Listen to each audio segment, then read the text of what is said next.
Hello owner.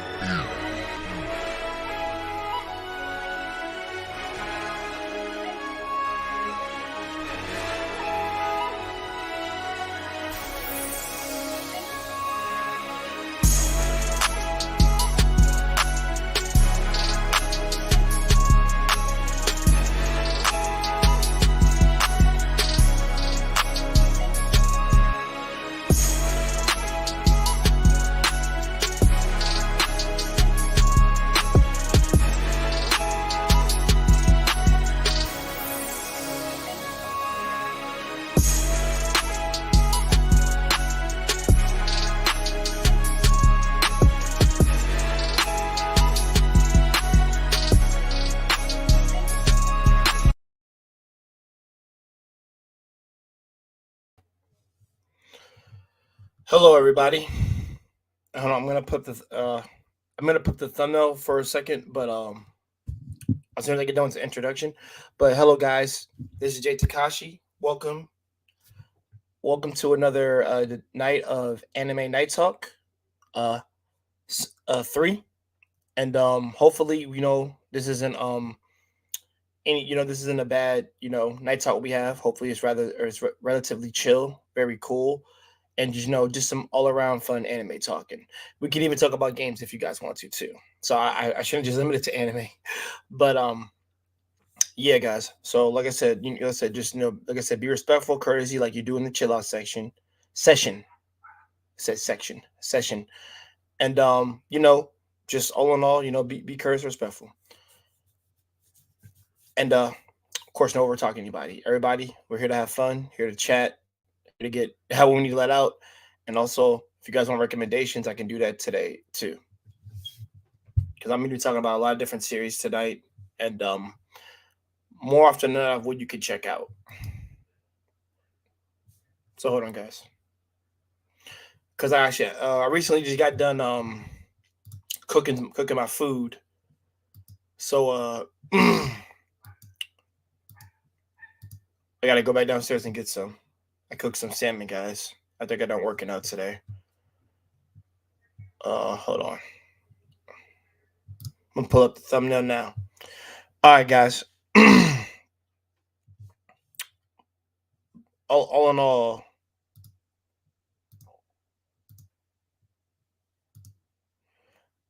sorry about that. All in all, like this needs to be a chill night just for everybody.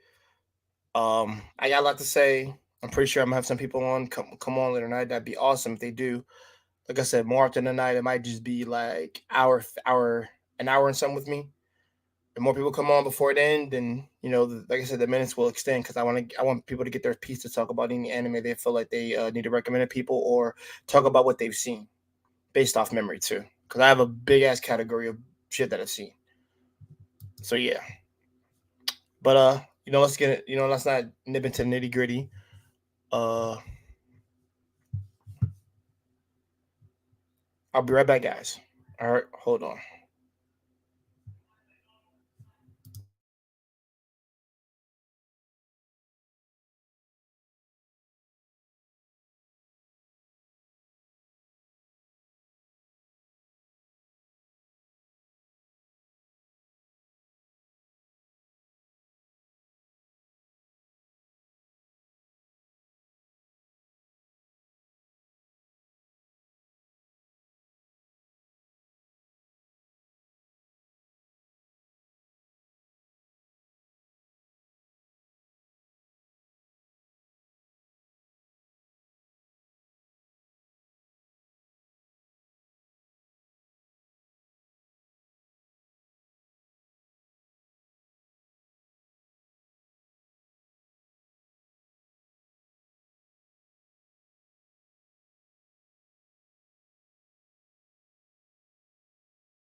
Sorry about that, guys. I'm back. Hold on. Okay. Cool gamer. Thank you, brother, for showing up. Appreciate it, man. I kind of want to have you on tonight. That'd be great if you can come on, man. I'm gonna put the link in the stream so people can come in, and we're gonna just be talking. Hold on, guys.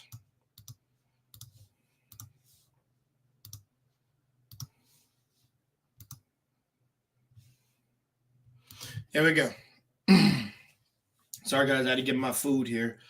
As you can see, guys, I got salmon here. Baked, not fried. But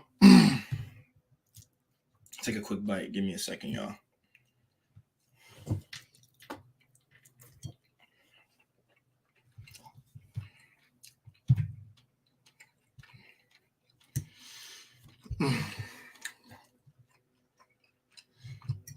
But let's get to it. So when I did my anime recommendations for y'all last week, I did that because I wanted you guys to so those of you who are either millennials or you guys are around my same age, I wanted y'all to venture into different genres and different eras of anime and know the difference between each one. To know, like, what's like the styles of them differently. How they range. So for example, if you watch the anime Slayers, that was like literally made in like the 90s. And of course it had some update animation too. But if you literally watch it, you'll see the difference between that anime and between the difference between that anime and something like Attack on Titan.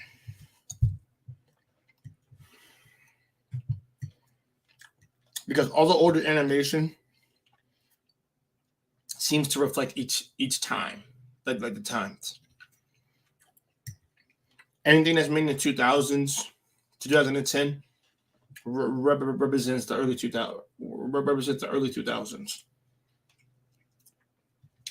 Anything like above, like I would say anything around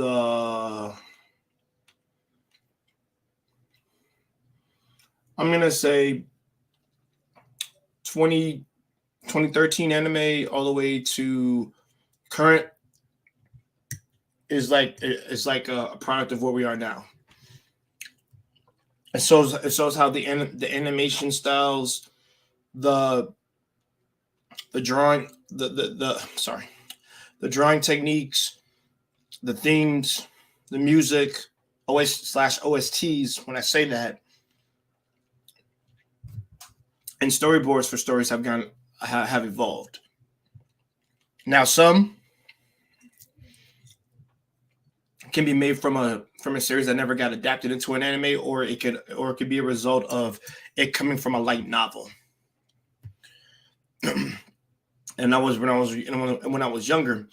A lot of I didn't know what a light novel was. I never even heard the term light novel until I got into college. I knew what manga was in high school, but I didn't know what light novel was until I got into college.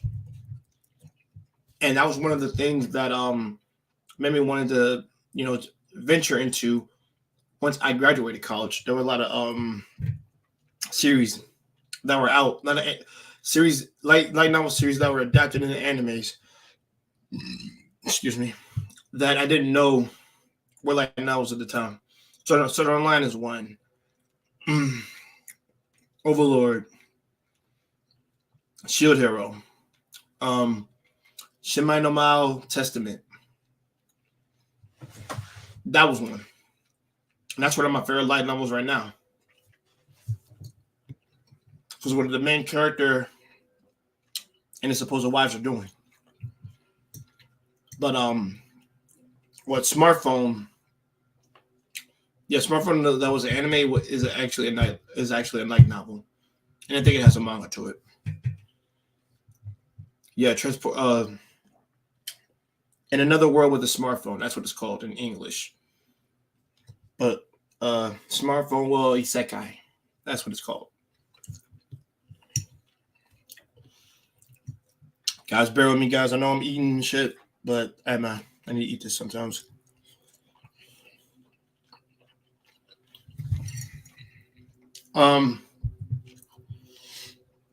So in the retrospective things, guys, it's always good to check out series that you didn't know about. I always take the time to look for other series in your own. Because I think sometimes it's better when you venture and you find something that you might like without the aid and assistance of another person. That's a great feeling sometimes. And I've done that plenty of times where somebody never recommended anything to me and I just found it out of the blue and it actually was something worth reading / watching if the anime ever got adapted. Rebuild what was it called? Give me a second, guys. I gotta pull it up. Because the anime for it was the second part of the anime was really released for it this year, and it finally finished. And I think it should have a continuation because the story's not done. And it is an adaptation of a light novel. I think it's called How a Hero Rebuilds a Nation.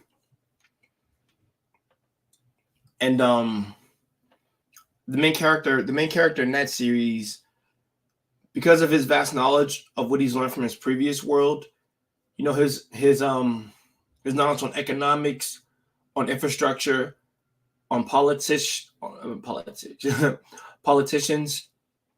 and court intrigue, he's able to do some very skillful things from his world that he's doing in that world. Like he's able to take the kingdom that was falling apart, put himself in a better and prop it up, boost up the economy, the work,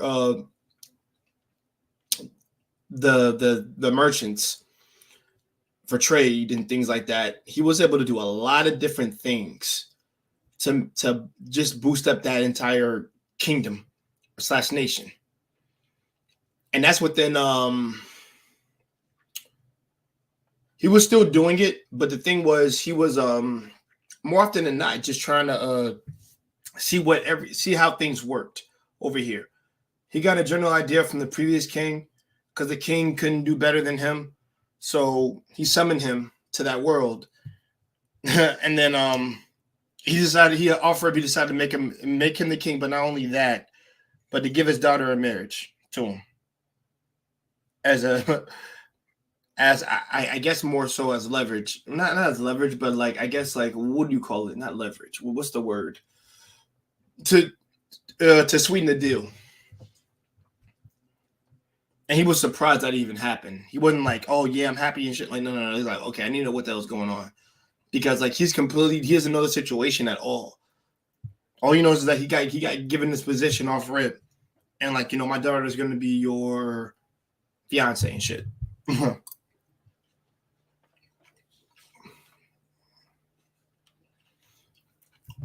But all in all, hold on, guys. Sorry.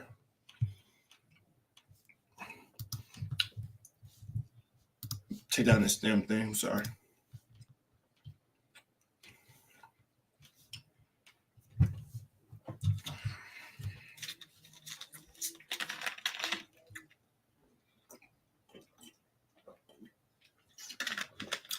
Sorry about that. But all in all, that series turned out to be a lot better than I thought I was going to be. Because I like the politically intrigue. I don't really care for politics in the real world, but I like politically intrigued engagement. I love, like I said, I love the things with economics. I love the explanation of how the trading system works within that world, and also how each nation's territory plays a huge factor in prospering the kingdom. You know how it benefits from being a part of the kingdom. Guys, give me a second again. I gotta take care of something. But to anybody who's watching in the chat or anything, I know I have like 0 people here.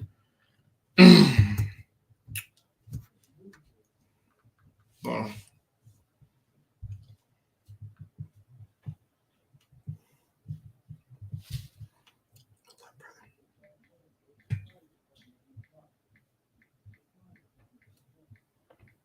sorry guys, I gotta handle a text. To the one person that's watching me, if you want to come in and talk about any specific series you want to speak, we can have a conversation. I got the link in the chat right now. If you want to come right in, you are welcome to come on. My man Jedi Mike, man, pass those tests, bro. Pass that exam, man. Go, brother. You got this shit. Knock that out. Knock it out. But yeah, like I said, series that have to do with like merchants, kind of like Spice and Wolf is another one. That's an underrated one. And one of my friends is a fan of it, and I'm a fan of the series too. We don't get many fans for it, but I love Spice and Wolf. Spice and Wolf is really, really good one. I recommend Spice and Wolf to a lot of different people who love, like I said, who love anything to do with economics. Because economics series tend to be a little bit about exposition on the world that they're in, and more often than not, like what is making the place that they're in prosper. You know, what sells, what do people need more of, what is the main like driving force that makes this whole city work the way it does. So Spice and Wolf is really good at explaining stuff like that. And also Rebuild the Nation does that too. Even better, I would say. We have a debate with anybody about that. If anybody wants to talk to me about that, who has seen Spice and Wolf and Rebuild the Nation. Because Rebuild the Nation was really damn good.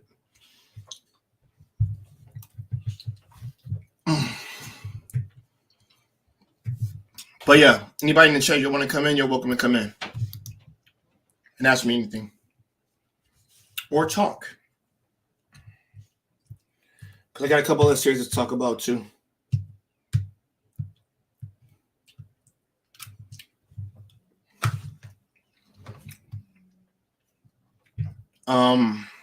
Yeah, guys, type anything in the chat, ask me questions, whatever you want. As long as it pertains to anime or anything like that. I don't want to restrict your thoughts. I told you there's no thought police in here. Just speak your piece.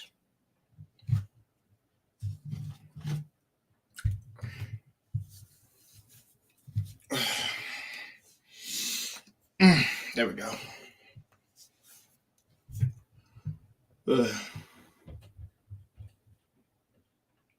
Sorry, that was my brother running. Let's see. Okay. Talk about that. Got it. So on so to go into another topic, guys. I do recommend some people, if you don't like I'm gonna say this, if you can do it. Some people don't like to read without read without graphic pages. And I was like that at the start when I first read it, when I read my first novel when I was very young. But the thing for me was, it was always a case where certain things had to interest me in order to want to read it. It was never a question of like whether I wanted to give it a chance. It was a question of like, did it interest me? Because I think sometimes when I was in school, there were only certain teachers can get the best out of me if they were engaging.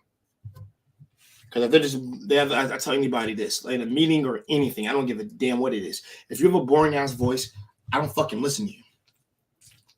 I tune out, and that's not my fault. I do my best to listen, but nigga, you put me to sleep, and it's not my fault. You made me have a short attention span because of your voice.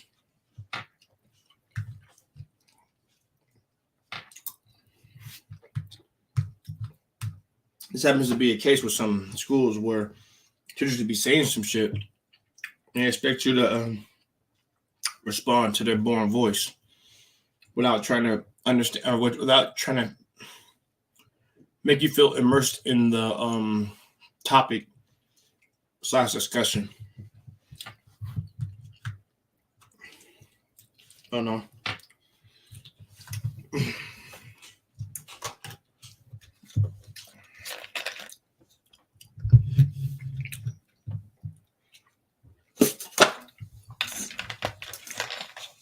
Ah, shit.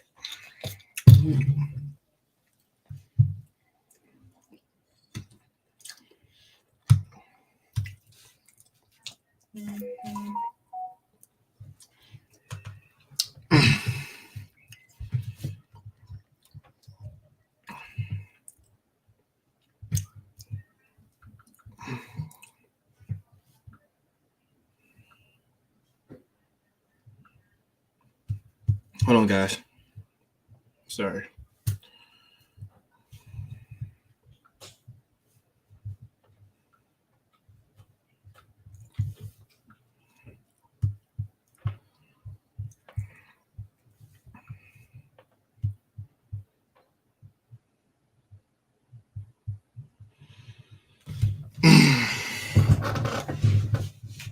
But yeah, but I don't know. I encourage people to check out light novels. Some of them have some really interesting. Some of them really have some interesting plot that goes in some of them, as opposed to if you're watching it, and if you're a big and I used to be an advocate of reading and watching anime first, because first I got into anime first before I read anything, and then after that I got heavy in the manga. Because it was more read the manga and then see if it comes off I like it. But now I've gone back to my roots and just watch anime.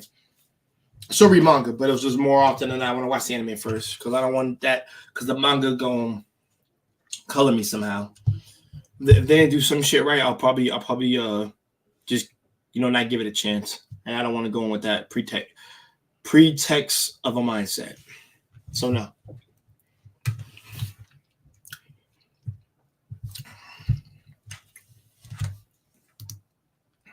Hold on, guys. Yeah. It's one of those things where you got to understand if you don't like deep reading sometimes, it can become very unengaging to read something like that because in-depth reading is very can be very therapeutic, or it could just be very something that you really love if you really just get in depth with it.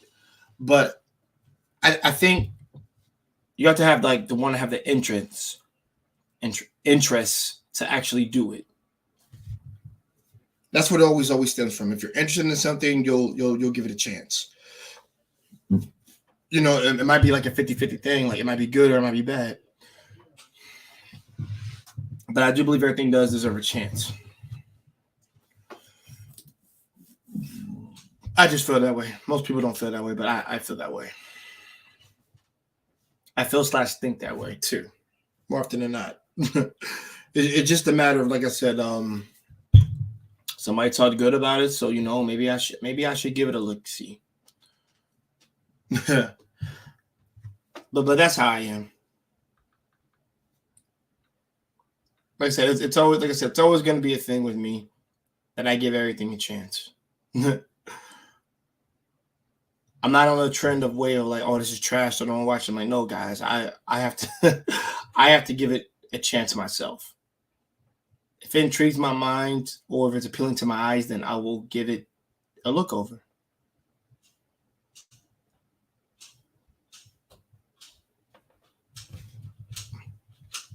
But yeah, I gotta try harder when it comes to some of that stuff. Because like I said, because there's actually a few series on my list that I've been meaning to read that I haven't got to. Because I'm always doing something, and sometimes I do more often I forget. So that's why I think it's always better to organize and make a schedule of make time for reading and to get away from electronics because I think that's very necessary. whenever you're trying to, because I think everybody needs an R&R break from the actual electronic world and just speak to people in the real world. That's really what it is. Get some daylight, get some sun. I won't say coffee, but tea for me, hot tea for me in the morning.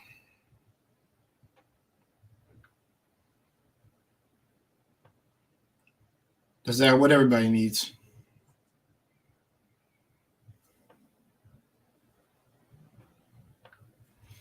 But guys, if you're liking the video, please like and subscribe. Like I said, that means a lot to me. And if you're liking this conversation, please leave a comment in chat. I'm not above criticism. I can take anything you guys shoot at me, so feel free to comment.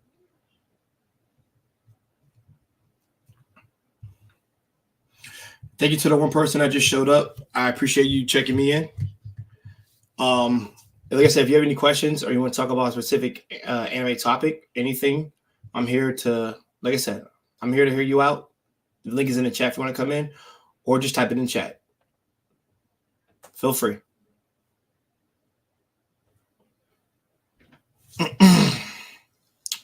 Sorry, guys, I got my camera off for a certain reason right now. I got to take care of it.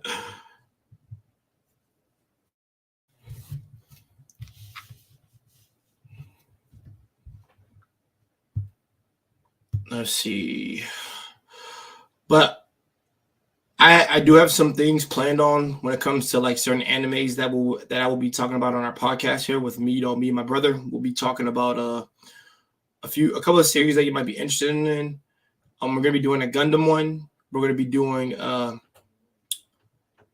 it's gonna be harem anime discussion that we're gonna talk about. Like that one's gonna be about the protagonist, and then I'm gonna make a separate one to talk about the ladies of the protagonists, of the harem protagonists, the ones that are like, quote unquote his wives or slash I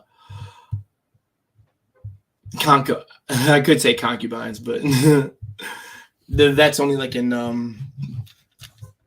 Genghis Khan era or like medieval era.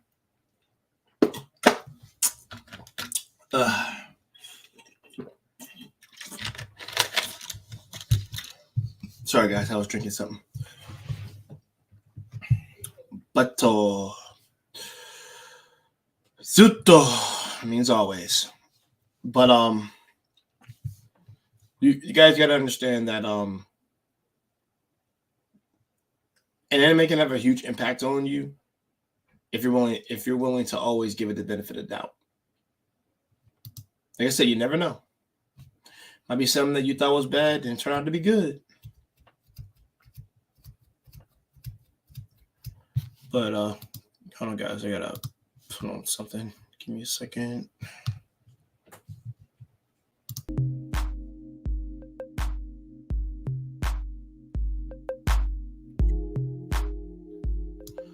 Yeah, there we go.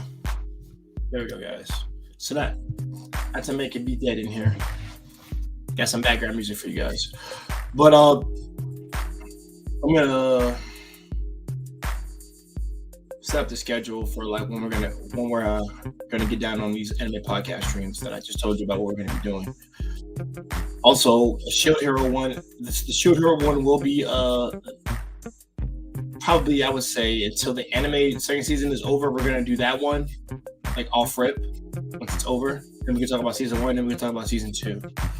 Because with Overlord, when we did that one, it already had 3 seasons done, and the 4th season coming out this year. So you already know it had like a lot of material for us to cover and go over, and just to really talk about. So yeah. So whenever we do these anime podcasts, like it's a lot of planning and preparation, guys. Because even I don't know when I have my days off, so normally when I have a day off, we'll be able to do it before it gets to the Thursday, if anything. And if we do have it on Thursday, it'll be early, like around 2 p.m. And that's just how it is sometimes. So always be on the lookout for those streams if you really like that stuff, because we getting a lot of views and a lot of recommendations for it, so that makes me really happy that people are doing that, and also that people really like the stream. So it's really cool that they're doing that.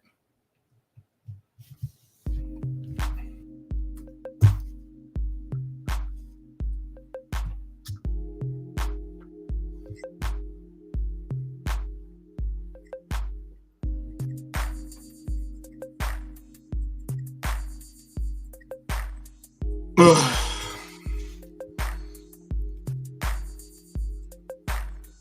I said, I know nobody has come in or anything like that, but like I said, I'll be here for like I said, we'll be on tonight for like about an hour. And like I said, nobody really joins or anything. Then I'll probably end it in like at 9 o'clock. So it is what it is. It's not a big thing for me, guys. Like I said, I do this for you guys. I don't do this for me. This is just something that I always like to do, so I can get people to get on board with this stuff. Oh, hold on.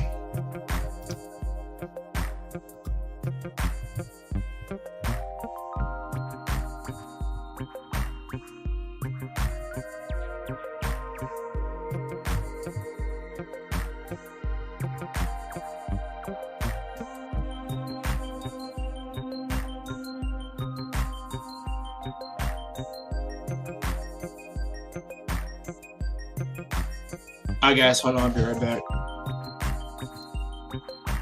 So the one person that keeps, I get like one person watching me, and sometimes, so I'm just curious if they even leave a comment in here. So it is what it is.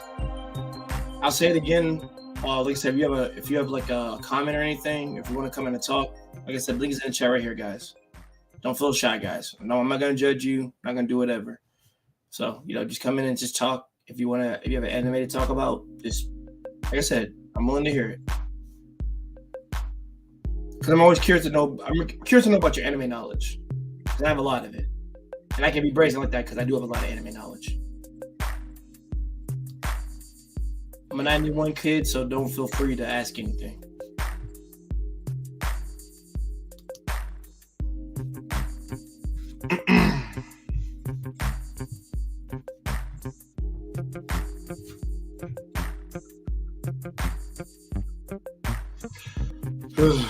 Let's see. So, all right, guys. Let me know. So type in the chat if there's any type of series you would like for us to discuss or talk about. It's the Anime Night Talk, y'all. You know how, like I said, don't feel shy, please. Ask anything you want to ask.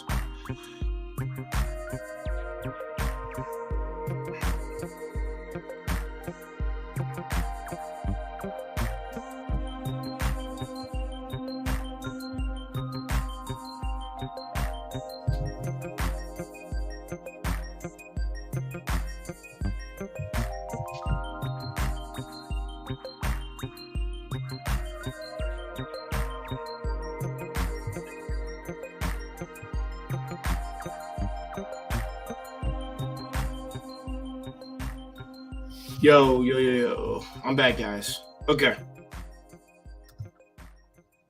So,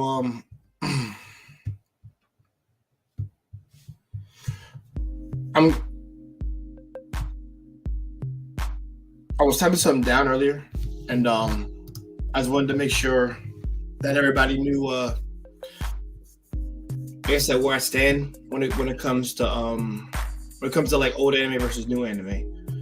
And this was a topic that me and my brother wanted to talk about at one point. And I think we're gonna do a podcast for it, so people can understand like the difference between old anime and new anime, and both our sides on that matter. Like, do I think old anime is better? Do I think the new anime is better? And it's like I don't want to give out my answer, but I would say there was some stuff from the past, from the olden days that still fucking rock.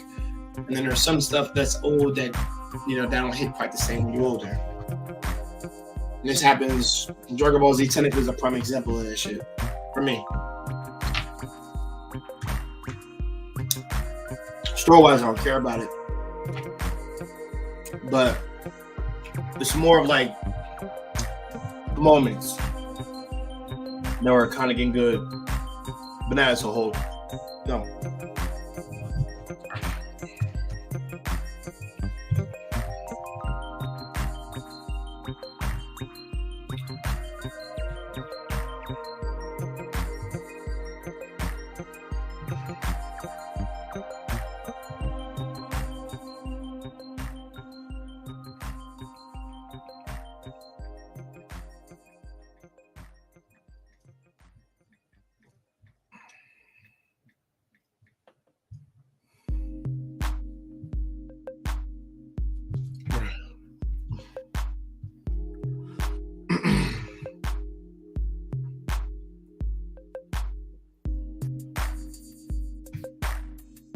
I know I said I might be on an hour, but I might drop that shit to like maybe 15 minutes because nobody's coming tonight. So,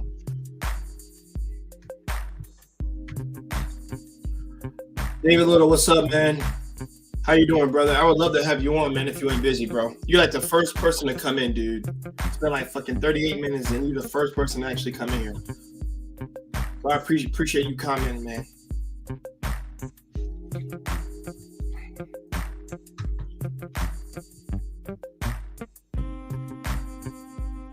I'd like for you to come on and speak about any anime you want to speak about, bro. If you can't, I understand. It just means I'm going to end this shit short.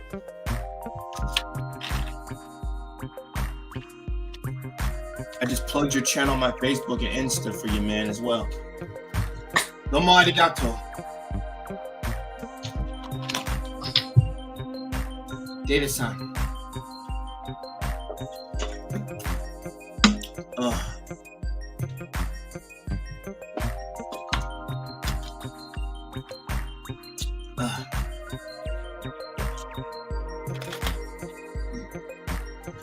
Guys, don't ever drink soda.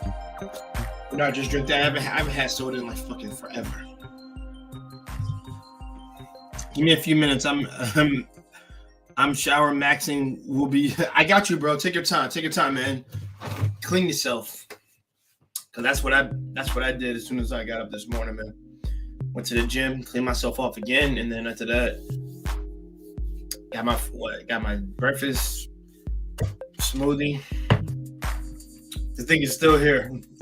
Gotta throw it away a second. But and I'm just here doing my chat with you guys tonight.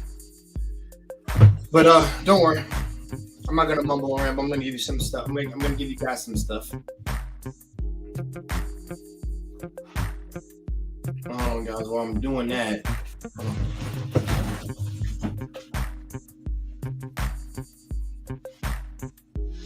Guys, I have not left. I'm still here. I'm actually trying to get my actual controllers right now. It's my game. So give me a second.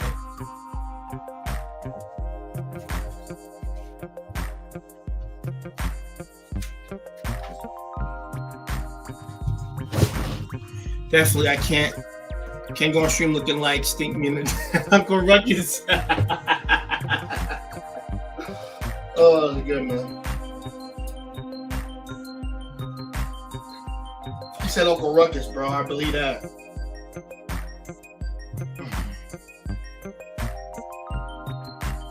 I believe you on that, dude. That ass.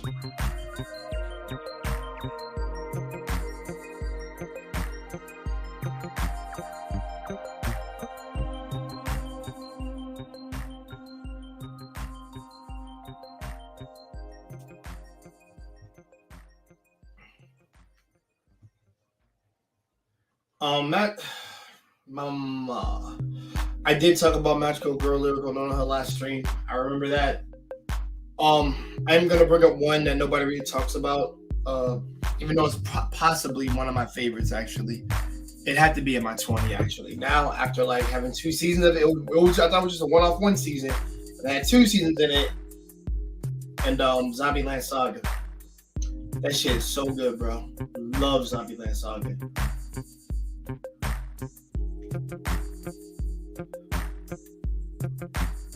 The 6 bit there.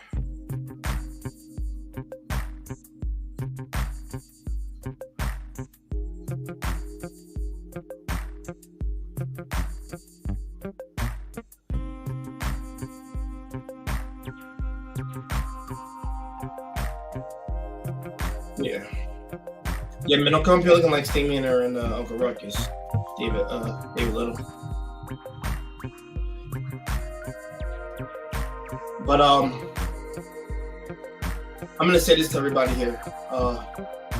Zombieland Saga really is really good. I do recommend it to people.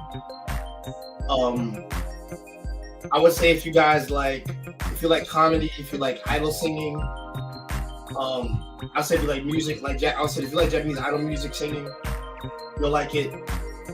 And like I said, the comedy is freaking funny as hell. I love it. Songs are good for me. Like I said, I enjoy the hell out of that shit. That shit is fucking good. Um, the characters are really good. Like, oh man, season one really is freaking iconic for me because within the first two episodes, these guys literally have a rap. Like there's literally episodes like them bebop, they're beatboxing and shot and shit, like with rap and shit. And I fucking love that shit. That shit is so freaking good, man. So I do recommend people to watch that one. Zombieland Saga has a lot of different things, and that makes it very unique and different from other anime. The idol singing is not the only thing that's a part of it, but everything else is just freaking good. It's spot on, man. Especially, I won't spoil season 2, but season 2 had a lot of great songs that I fucked with. Especially there's one that Juko did, and I was like, I fuck with Juko all day because of that. But other genres need to be given a chance, particularly because everybody just sticks with the action and shit. And some people don't like slice of life. I get that, but to me, you're very limited in what you watch. If all you watch is action, and you don't watch anything like any particular type of like horror, like stuff, suspense, or anything like that, you're very narrow. To me, you're very narrow-minded. Like you're stuck in a box. You're like, if all you listen to was rap, for example,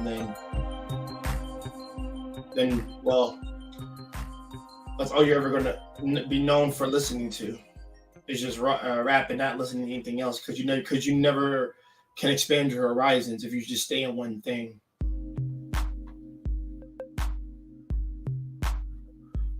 But I'm not like that, guys. I like to give everything the benefit of a doubt / chance to everything, as I said earlier, just a few minutes ago. And you just gotta be able to. Hate to say take a leap of faith, but that's what you gotta do. Take a leap of faith on a series that is good, and not waste your time.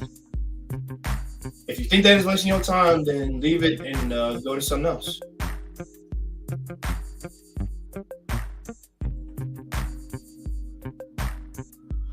But I'm gonna wait till David Little gets back on up, and then we're gonna talk a little bit more about this. Because I'm always curious to whenever somebody is giving a series a chance, what do they go to a series for? Do you care for the character? Do you care about story? Do you care about characters? Do you care about plot? Like, what is it that you care about?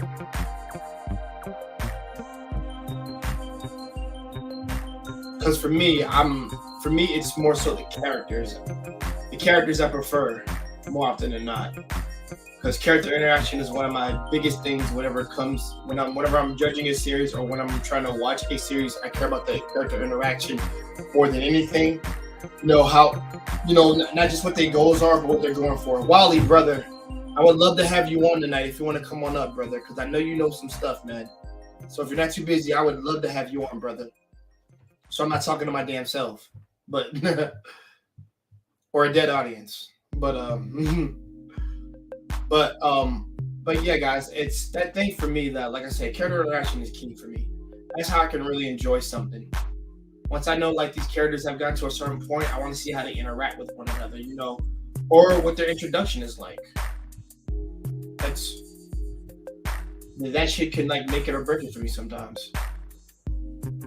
I want to, character backstories, character development. I love all that shit. That's why I say I invest more into the characters. Is what I do. Whenever I give some series a chance, if I can vibe with the characters, the story is it's not non-binary, but it becomes secondary to me if the characters are really good. Now, if the story is very mundane, and I just can't really get into it. Sorry about that. Sorry, guys. I apologize because I freaking started my words for a second. But I said if it's very mundane and it doesn't seem to go anywhere and it seems very kiddie-like, then I'm not gonna watch this shit. Or if the character is not engaging, if I can't engage with him more often than that, then I'm nah. I go to another series at that point. Origairu is one of those series that I did that with, where it's, what is it? It has an English title to it, guys, but it's called romantic comedy or something like that. It's labeled something, and it's called Origairu. Yeah, Origairu. I'm saying it right. I know my Japanese is fucking terrible. Can't pronounce these shits right. But that's my only thing. Whatever gets you into a series, guys, just make sure you, like I said, I can't say make sure it gives you something. It does take a while for it to start, but don't let it take for 5 years. Chaos said it's a tragedy because of that shit, and I regret to this day ever giving that series a chance. And somebody said, "Yo, Chaos Shop's gonna come out gonna be better, Jay." And I'm like, I wish I would have spent time giving that a chance and giving that the benefit of the doubt than fucking wasting time on freaking the other one.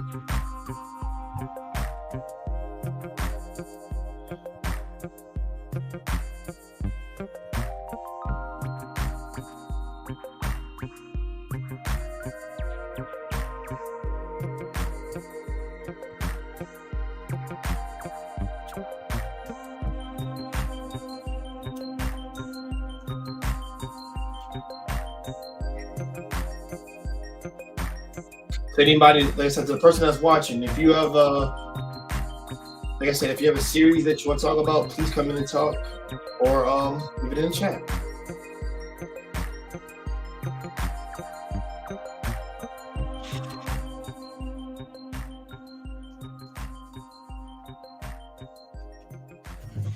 Hold on, guys, I gotta go off camera. Well, actually, I don't have to go off camera. A second.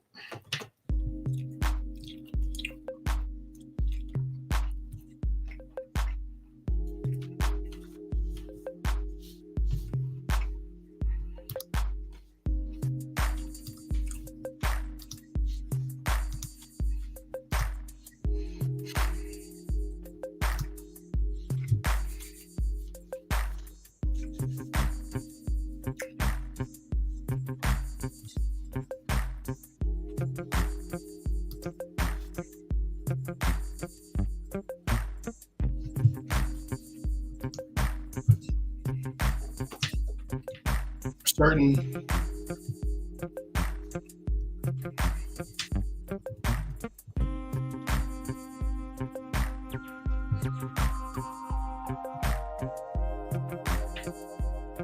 Wally, if you're still here, bro, leave a comment in the chat, bro. I don't know if you're still here.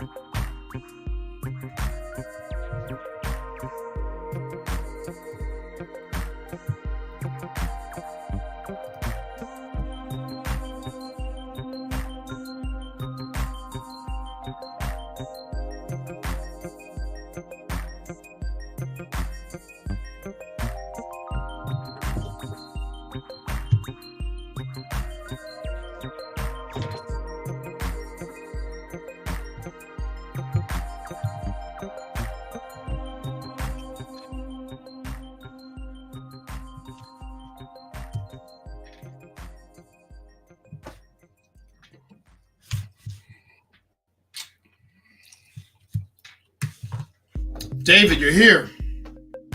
Damn. What's up, bro? How you doing, brother, man? I'm doing great, man. Am I coming loud and clear? You are perfect, sir. Perfect. Love the cut. I appreciate it, man. I had to grow up sometime, man. I had to make sure. Hey, man, I shaved mine. Everybody nice see mine, man. I shaved mine off, bro. He said, Clean. "Bump that." We ain't doing that. We ain't doing any lineups right now. We're gonna take it down to scorched earth. Yeah, I always do that too. Everybody knows when I'm bald, bro. I tell people like, this is what I use, bro. Y'all want to clean yourself or get a clean shave? Make sure you get this ultra sensitive, bro. If you got sensitive skin, use this. Exactly. Don't go hard on it. Go slow, soft. So get that shit off. Take your time. Hardwick had a freaking tutorial for y'all to check out, and he showed you what he used. And if you need to learn how to do a Van Dyke beard trim, check out Tony Bruno's. Tony Bruno, yeah. That Van Dyke, he does it perfectly. I was like, definitely, man. Tony Bruno did one. I actually know about that because I checked it out one time. Oh, yeah. Sorry, I got the robe on. It's got no whiskey tonight. Not tonight, but somewhere during the end of the week. But I have the whiskey and robe hour, man. Right. Yo, man. Anime-wise, dude. I'm still waiting for the other half of JoJo's Bizarre Adventures, part 6. They said apparently it's going to be coming out somewhere in the fall. Took them long enough to get it edited. I agree. Because yeah, go ahead. I'm still watching Star Ocean. Yeah. I'm on the part right now where Jolene met her dad. She's in an interrogation room. So like episode 4. I'm on episode 4 right now. Yeah. And it's where like she meets her dad. This dude's trying to kill her from the opposite prison from the dude's side. With the rifle, the sniper. Yeah, with sniper rifle. I just saw that today. He has a sniper rifle, and he's trying to kill her. And I'm like, it's crazy, man. Yo, when you find out, I love Jolene. She good. She ain't gonna lie, man. That's the first woman that looked good in some green lipstick and some shit. I was like, damn, this girl look good as hell. Yo, and the fact that they tried to fondle her first like jail time, I was like, good God. Yo, bro, you saw, bro, you like, see boom. Wow. I was like, she was like, bro, let me be in that prison, bro. I'd have been in jail. She's a Joestar, dude. Especially the first girl Joestar. I mean, there's been female Joestars, but she's the first protagonist Joestar. That's a girl. You know, so they had to do it big. And her dad is still based. Oh, you wait. Yeah, I finished that part. I'm at the midpoint of it. So midpoint now? Yeah, they introduced the other characters, like the main antagonists too. Okay. I'm not gonna I'm gonna finish it up. I had to catch up on a lot of different series this week and last week. Because I'm still watching Shikamori. I gotta catch up to that a little bit. I only watched the first episodes of that. I've been enjoying that. I gotta watch Tomodachi Game. That's one of those Kuroko Connect series. That's something I should recommend to people, but that's psychologically what F you up. Because it's one of those. No. It's one of those things where like this guy was just bored, so he picked this particular group of friends, and to see if they can still remain friends to this day from all the mind F shit that he does to them. To see if they're really friends. That's really what it is. To see if their friendship is that strong. Yeah. And bro, anybody would go crazy from this shit. I did enjoy it. The thing with this one, I think it had 17 episodes. There's like it ends off with 14, but you have to watch the other 3 episodes, and then that's how it ends. That's the actual ending. There's no alternative ending. None of that shit is just straight through. It ended actually rather good. Surprisingly, I expected. Let's just say this: I expected not people to be dead. I just expected it to be like an oppressing ass ending from there. But oh wow. But all I gotta say is, bro, if you got I told my friend listening, if you got a chick like Ingabub, bro, man, make sure you marry that chick. She the ride or die chick you want with you. Exactly. That chick is loyal. Exactly. You need someone who's like that loyal to the point that she'll kill for you. I don't want her to kill for me. I want her to kill because kill. Okay, because of me. I want her to kill weird, but like she does what she needs to do in order to like get a situation so she can live. That's cool. The same would be with us if we're married. Of course, we go, hey, do what you got to do. You kill that nigga. I'll kill this nigga in front of us. You're like, yeah. So sorry, getting tongue tied. The scenario would be if you're a Yakuza boss. Okay. And you get one of them wives that looks like she's nice and sweet, but she's a badass. Those are the type of women that get together with Yakuza bosses. Those motherfuckers, because my wife can defend herself. She follows me. She knows what my principles, my rules are, and also she's with the family. She's an extension of myself. So of course she knows what she got to do. I give her a rifle. She knows what the fuck to do with that shit. Like Wilson Fisk's wife. Yeah, exactly. She knew the business. She understood. She'd have to say, "Oh God, I love you anyway. I know what you do is bad, but I'm with you." I'm with you, exactly. That's a ride or die chick. Yeah. I mean, if you want to go by Fast and Furious movies, freaking Lenny. Yeah, Lenny. Yeah, that's a ride or die chick. Even when she lost her memory, bro. Yeah, she was ride or die. She lost her memory and technically that's the perfect kind of. Actually, I'm girl. That's the perfect kind of woman you want by your side. You just gotta be about it. Yeah, you can't just be hot stepping. Well, I'm gonna take this chick to McDonald's. You take her to Ruth Chris, bro. Exactly, bro, man. You don't take her for dumplings. That, man. You take her. Yo, I'm gonna be real, bro. You don't even go to the big restaurants. You go to the other ones. Like the non ones that are really good, the ones that people don't know about. Those are the best ones. The hole in the walls, like they have the good food, like they're putting the real grease. They do it in anime too, where like, yo, she was like, yo, this is a great restaurant by on this alley right here. I'm like, right here?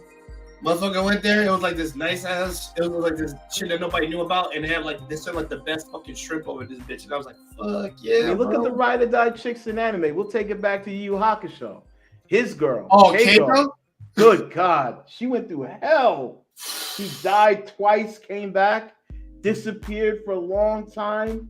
You know what I mean? He came back. I ain't gonna lie. She had a breaking point, bro. I ain't gonna lie. I think she had a breaking point too.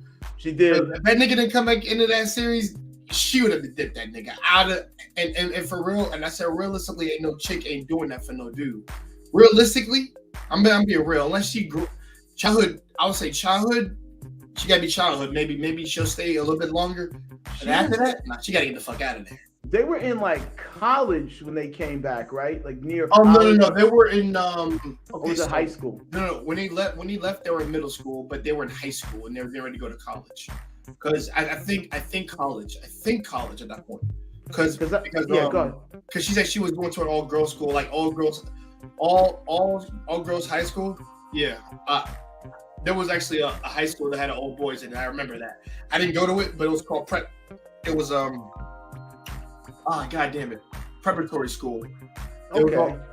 In my hometown in Pennsylvania, y'all. Guys, I'm sorry I can't remember. It's been a while, dude. I can remember the high school shit sometimes, but not all the time. Because I know but yeah, it was boys prep school is what it was, and there was nothing but dudes in it. And that was the first time I think I ever heard of an all dudes school. That would drive me crazy, bro. Preparatory, yep. I mean, the one thing it should teach you, I'll be honest, if you're in an all dudes school, the only thing it should teach you, be real, is the man to freak up, and then when you meet an actual woman, you can actually woo her at. Correct. You're not desensitized by all that around you. All that shit around you, because you kind of have like gentlemen around you and shit. And honestly, you might find out who your real boys is over there. If you're still networking contact. So you know who to stay with, you know who to maneuver. But you look at even Kuwabara and was it Suichio, like they went to that school and they were graduating. Yeah. And he went to a smart school, Kurama. Kurama went to a smart school. Yeah. Like, he already had girls on him because he was him and that one dude, Kaido, were like the smartest dudes in school. He went to like a Votech or something like that. School. Yeah. Yeah. He went to like literally like a technical school. So yeah, I know. Because of his smarts. And that's how he was a genius. So he already had natural like intelligence to begin with. That's why I said my friend. He was already intelligent to begin with. He didn't get increased intelligence. The difference was it was just a matter of him being a demon in a prior life and then understanding all this shit that would seem difficult for us humans who aren't like demons, and he can just be smart. That's what I think would happen. He just quick. You know what? That was an interesting dynamic with Suichio, how he was Yoko Kurama, but he never acknowledged his demon side. Like when he goes to the full demon side, it's like a little separate personality. Right.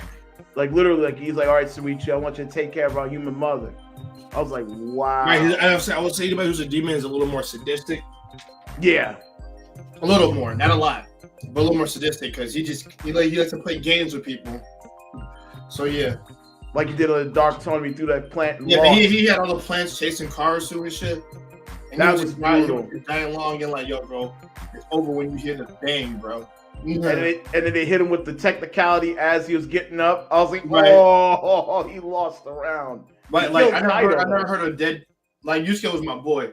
He said, put these grubby fingers in your face and tell me how a breathing guy loses. And he said, and he said like, oh, why the hell didn't you just say so? And he was like, you dumbass. Basically. Yeah, right. But Yusuke is me in real life, because I reacted the same way. I like you to move your head from your ass, but I don't see that happening soon, bro.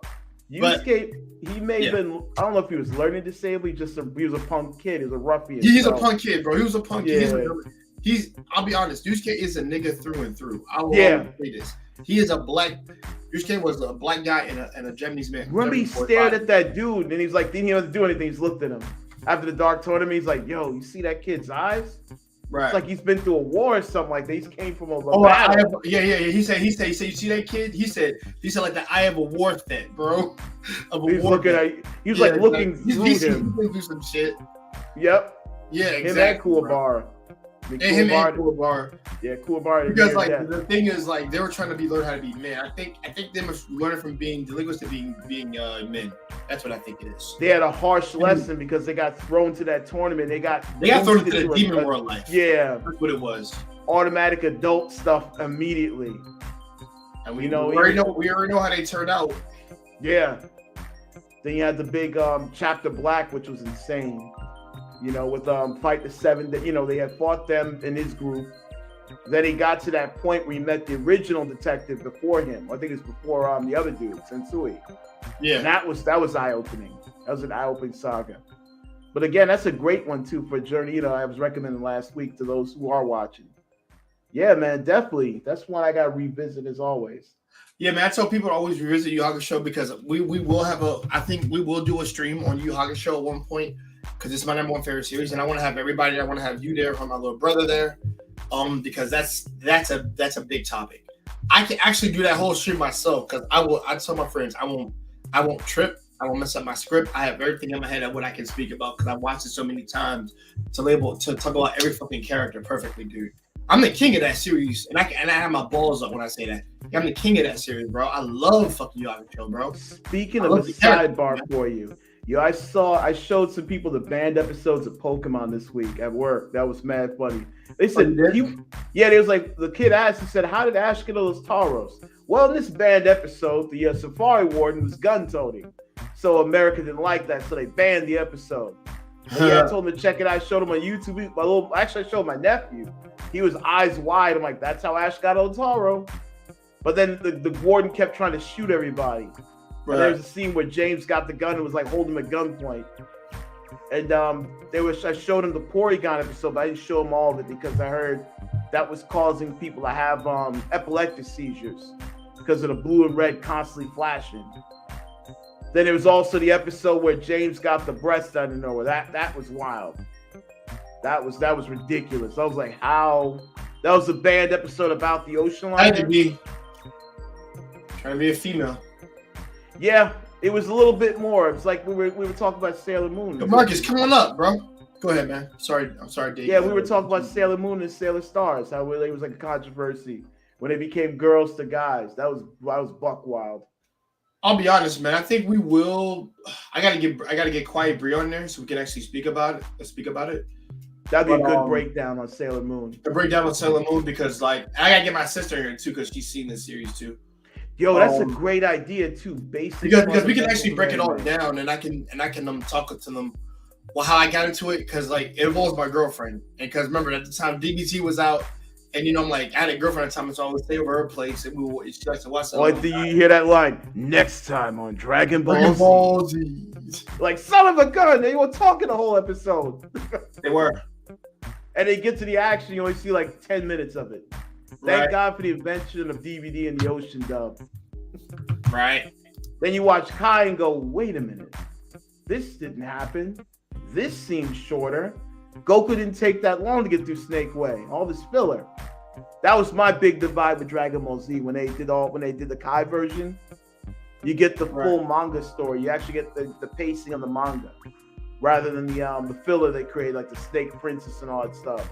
Right. And then Goku, it doesn't take him that long to fly back to fight Vegeta and Nappa. Yeah, it was a raw series though, man. I swear Piccolo had to be the black man of that situation. He had to be that. He was that thorough dude. One character who was always based was Piccolo.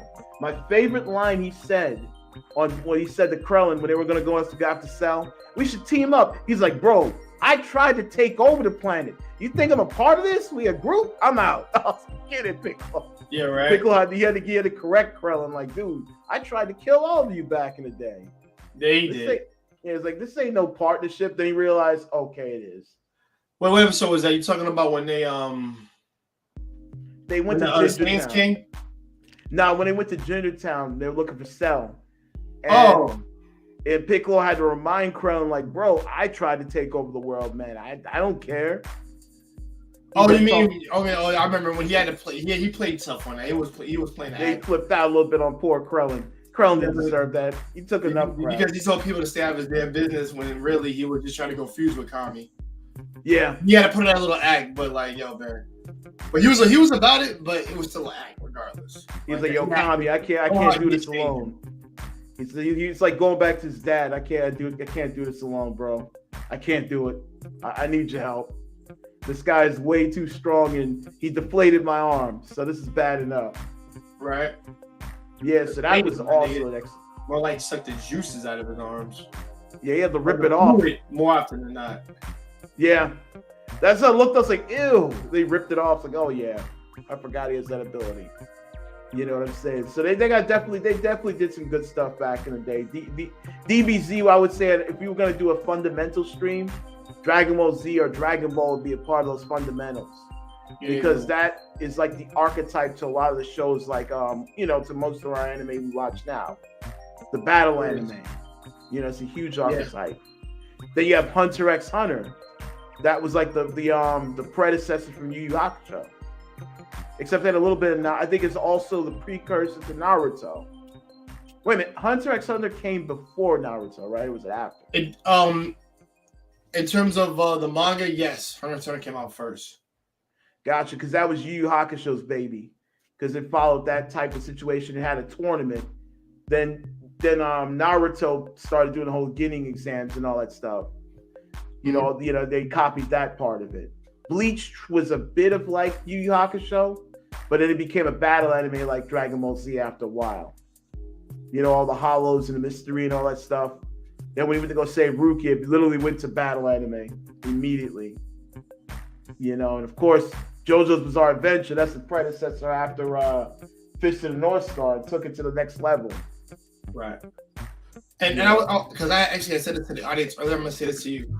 What is the most important story for you? Is it characters, plot, story, development, world building? What gets you in, I would say. For me, for most of the animes I watched, it was always either most likely the story. If it was interesting, it was different. You know what I mean? Like JoJo's Bizarre Adventure. Start off as a vampire flick, goes into some kind of vampire flick, till it starts to go battle a little bit, but still had its like quirky depths and stuff. Because it was very interesting. It was a different story. The storytelling was very different.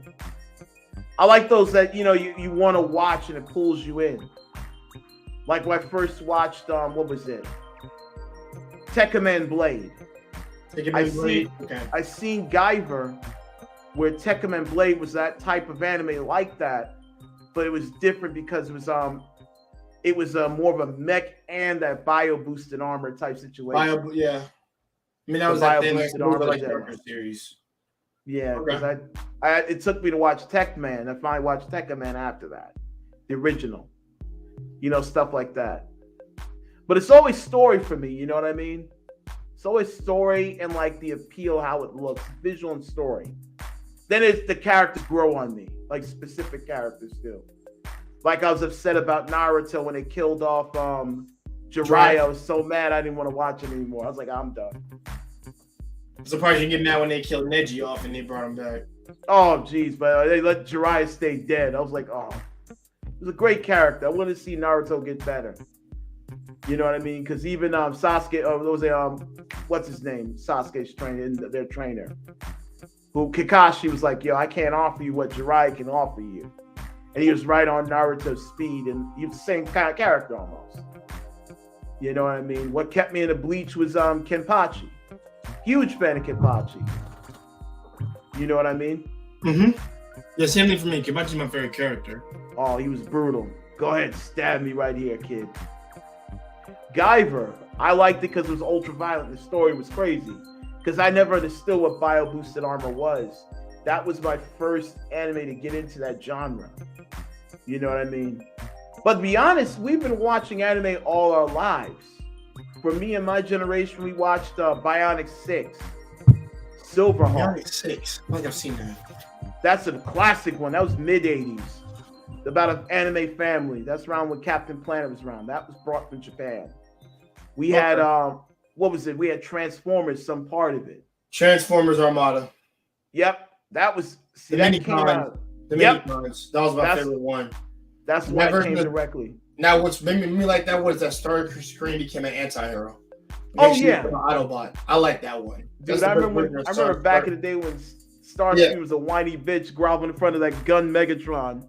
He Kicking around. was trying to be stronger than Megatron the whole time. That's every incarnation was trying to do that. This one, humans actually changed his ass. And Optimus What? Prime. The hell out of here. That's wild. I gotta check that out. Armada was on. I was watching Zoids during that time too. I remember when I was out, I was watching Zoids. Bro, yeah, we can talk about Zoids. Bro. I can do a whole stream about Zoids, bro. We can do that. I remember watching that. We can talk that. about it right now. I can tell people like that because, like, bro, I love Chaotic Century. Yep. As much as I love the tournament one, I'm sorry, the Chaotic Century. I love history, bro. Damn. That was Buckwell. I see that like a little boy bit. the little ass boy turned into a badass. Good God. Not to mention, this motherfucker joined the military, became an aide, bro, and he's just and these motherfuckers just call on him when they need him. You just be like, yo, you're like the best soldier here, dude. That because you have that organoid, because you actually trained and got better, bro. Exactly. I actually like that. I'm like, dude, this dude became a fucking man. He's a man, bro. Now, like, Who is an actual character? Irvine is still my boy. I love Irvine. Of The course. motherfucker who had the command wolf and then got the lightning sights. That's my boy. I want his He freaking model too. He actually got the best one, to be honest. Yeah. Like of the upgrade, he got the best one. That motherfucker could bro. I love speed. This motherfucker would just go fast, like hell yeah, baby. Yep. Bro, I would rock a lightning sights all day. I would rock that shit. That's pretty old. God. That motherfucker was fast. I wanted that model too, because my friends were getting into it. At the time, I was broke. I couldn't. Oh, you mean the time when you bought the model kit? Yeah, bro. My friends were doing it. They bought a couple of them. I was like, shit. I bought like can't a get it. zero. That's the one I got. I had the You like actually do? zero one. I don't have it no more. But it was a while when I was young. Because I had a Gundam one and I had a Zori one. I had a Nice. Liger Zero and then I had a Wu Fei's Shenlong. The one Wu Fei's Gundam. The Oh, one with yeah, the you're dragon. Yep. You're a fan of Wu Dragon Fei. arms and shit. Yeah. Oh, you I about to love make his. You His about to had make me too much. spurg about. You about to make me spurg about Wing because my boy was what's his name? Duo. Yeah, the God With of the Death. Death Scythe. I remember he started crying when they blew it up. No, I was like, good God. Yo, I ain't gonna lie, bro. This dude would be like his is like the Batman type of a Batman type of Gundam because it works best in like night. It's made for stealth. Exactly. And nobody can see his Gundam at nighttime, so it's like perfect for killing people. Dude, imagine those Zaku's had people in it. They were mowing through those Zakos. The Zaku's in that series. They were mowing through them. They mowed through every type of like thing except like the tall Epion or tall. Epion too. Yo, Trace went out in that anime. You can't front. He went out like that dude. He went out like a dude. Wu Fei was Like a mad. G, I give him that. He was like, Wu Fei was so mad that he died like that because he wanted to beat him in He combat. wanted to be so the one to bad. beat his ass. I mean, Yeah. like I said, it's that kid pride we got when we younger, but it's the truth. When somebody comes out that's better than us, like we gotta beat his ass, bro. That's the only way that's gonna give me any validation that I'm strong or that I'm better than somebody. I knew Trace was badass. He said, "Give me a list." He of was all the more people." like a philosophical Shakespeare villain, is what he was. Remember, he said, "He's like, give me a list of all the people who died in that thing. I want a list of all of them." I was like, "God, that motherfucker's crazy. I gotta go through the whole list. That's a long ass list, man. And he said, "I'll take in consideration all their deaths." I was like, "Yo, that dude is thorough. I can't even get angry at him anymore. Maybe Zex I could be angry at, but him I couldn't get angry." I ain't gonna lie, Zex is a mixed bag for me because I don't know what to feel for him. Because on one hand, when he first came in, this motherfucker tried to battle Hero freaking in space. That was wild. Oh God! And Hero was thorough, dude. I thought Hero was a psychopath when I first met him because the nigga was laughing when he shot them dudes down when he first came down, and he was like, "I got them suckers to buy it," and I'm like, "Bro," he said if it's a Gundam, it's not gonna go down that easy, bro. Oh shit! I'm like, no. Remember what he said to the girl? when he- Gandanium is the same thing as adamantium and vibranium. It's the same shit. Yep. It's horrible as shit. Remember what he said to her during the dance? He said, "If you ever talk about that, I'll kill you." I was like, God, Jesus, Hero. Well, the thing is with Hero, I can get into it, but you actually have to go read the. If you want to know more about him, which they didn't explore, even though there was a movie and a backstory with Endless Waltz about what made him really like just That cold. yeah, that cold. It wasn't just what made him cold; it's how they turned him cold. He's a genetically engineered human, is what he is. So he's a new. I remember he was a new type. Like he's a new. Type. He's something like a new type, but they like the stuff that he survived, he should have died from. But that's but that's the reason why he survived because remember they were training him to be a weapon and they genetically modified him, literally his body to sustain certain things. He can still bleed, but it's difficult to kill him because of his condition. Yeah. So I was wondering about that. Yeah, I remember. You gotta remember these boys were all 14 when they were in this war. Troa, Catra, Duo, Wu Fei, Hero, like all of them were. And Troa, and be honest, Troa, that's not even his real name. Yeah, he's like didn't he take somebody? Yes, yeah, he took on the name of the one dude in the movie. If you watch the Endless Waltz, that's where he got his name from. The guy that was supposed to kill. He said. Remember, he has no name. So technically, the Death Note wouldn't work on him because he doesn't have a name He's at a all. John Doe. Oh, Yeah. Troa Martin. Nah, my name's not Troa. Not He had Troa, he had the badass. The heavy arms is badass. With yeah, like the freaking machine guns and shit, bro. Like that low arm. Yeah, he was badass. It was They like- had a just had mow a down freaking, motherfuckers with like- that sucker. and it No. His was just more anarchy, more arsenal based than everybody else's. And he was a bit of a I would tank, say too. in terms of versatility, Wu Fei is the best one. He has the most speed next to like No, because Hero. the reason why I'm saying that, even before they get the space modifications to theirs, because when it's modified to space, his is kind of pretty fucking busted at that point. Oh But I'm yeah. talking about when he first had his arms could extend, they could shoot flames from Oh it. yeah. He actually had a beam lance. I remember that. People gotta understand. All these motherfuckers had different beam weapons. Freaking beam saber Hero, beam saber death scythe, freaking Duo, freaking Nataku, aka freaking Wu Fei's Gundam, freaking beam lance. Nigga, like nah, nigga, stop.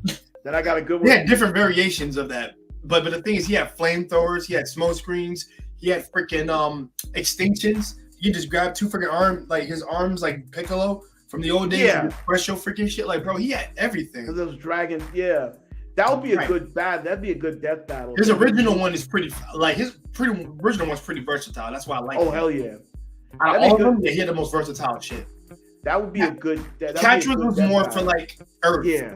His is like being buried in sand and like Earth terrain because of where his people come from. Because like he can hide that motherfucker in the sandstorm and he just kill your ass underneath. It's made for Who's being that? Ketra or buried in Wu Fei?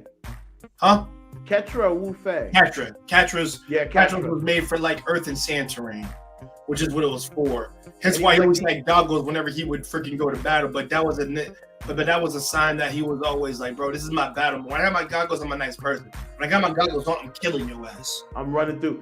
And the thing is, he's the yeah. most honestly, he's the most nice or most peaceful like. Well, out remember, of he all was of them. one of he was the But he's still only deadly. he was the only male child in his kingdom, I think, of his lineage. Yeah, he's his family is rich. The thing Yeah. is, I'm be honest, I think he's supposed to be from the Middle East, literally. Because Yeah. how the opening looks, it looks like as if he has Eastern attire clothes on. Because I love that opening a lot. When I see them have like their freaking clothes on that represent kind of like their nation where they're from, Catra could look like he was from the Middle East to me. The whole Yeah. freaking scarf, the clothes and shit like that. I'm like, bro. Yeah, the only thing he was kind of missing was maybe if you wore more like Muslim like clothes, but I think he's Middle Eastern. He's clearly Middle If they Eastern. made him dark haired, it would have made sense. Like, Yeah, at least yeah. instead of Because blonde. I think his hair would be black more often than not, but I think that comes from his mom being blonde. I think she's blonde headed, and his dad had black hair. That's where it He was comes more from. Arabic looking. Got More it. Arabic, yeah, because the Arabic Yeah. lineage would be more predominantly black, I would think. Gotcha. The reason, I know he's from the Middle East, bro. You see all those dudes behind him, those followers? Oh Middle East. yeah, his servants. Those are his servants, his followers, bro. Like his And then- people. And they kept trying to push that him and Troll had a little thing going on. Who said that? No. They try to speculate that. All Like, no, they're friends. spend time with each other to learn each other's stories and like to go on adventures with each other. That's what it was. They were And trying to I'm fan actually glad that they did that because they got to know each other through that shit. Yeah. And to see kind of like what their lives are like in perspective. Like Troa literally puts on the act when I put on the act. But please tells people, listen, I don't get paid to dodge. I'm here to do the job that I'm doing. You ain't gotta know more about me. Shit about me. And the thing is, I'll be honest, out of all them three out of like 5 niggas got girlfriends from that shit. Duo got one, freaking Troy got one, freaking Hero got one. Hero probably has the most complicated one of all because her brother is brother Million. Zex, and that relationship is what the only reason why he didn't kill Zex is because he said I wouldn't kill you because Relina would be sad. That's the only reason why I'm not doing it. Yo, Zex's girl was thorough. The one that pushed the girl. Oh yeah, into the Noe. plane. Bah, I was like, oh. Yo, I she ain't gonna was lie, bro. ruthless. I'm sorry. This is so funny. Wu Fei wiped out this bitch's entire fucking business. That's what I'm thinking. I watched that episode a year ago. I remember like, yo, I forgot this nigga wiped out her He entire was business. vengeful. Her whole army got raped. Sorry, He ran great. right through it. Sorry, guys. Great, but I'm sorry. Great. Yeah. I hate you, YouTube, because I can't say that word, but it's the I got a truth. good- No, they I got a got, good they got set. slaughtered, bro. Yo, bro, He I got a just good came in and death just battle slaughtered for those you for that. boys. Imagine Sai-Chi versus Wu Fei. What do you Oh, think? that'd be a great fight.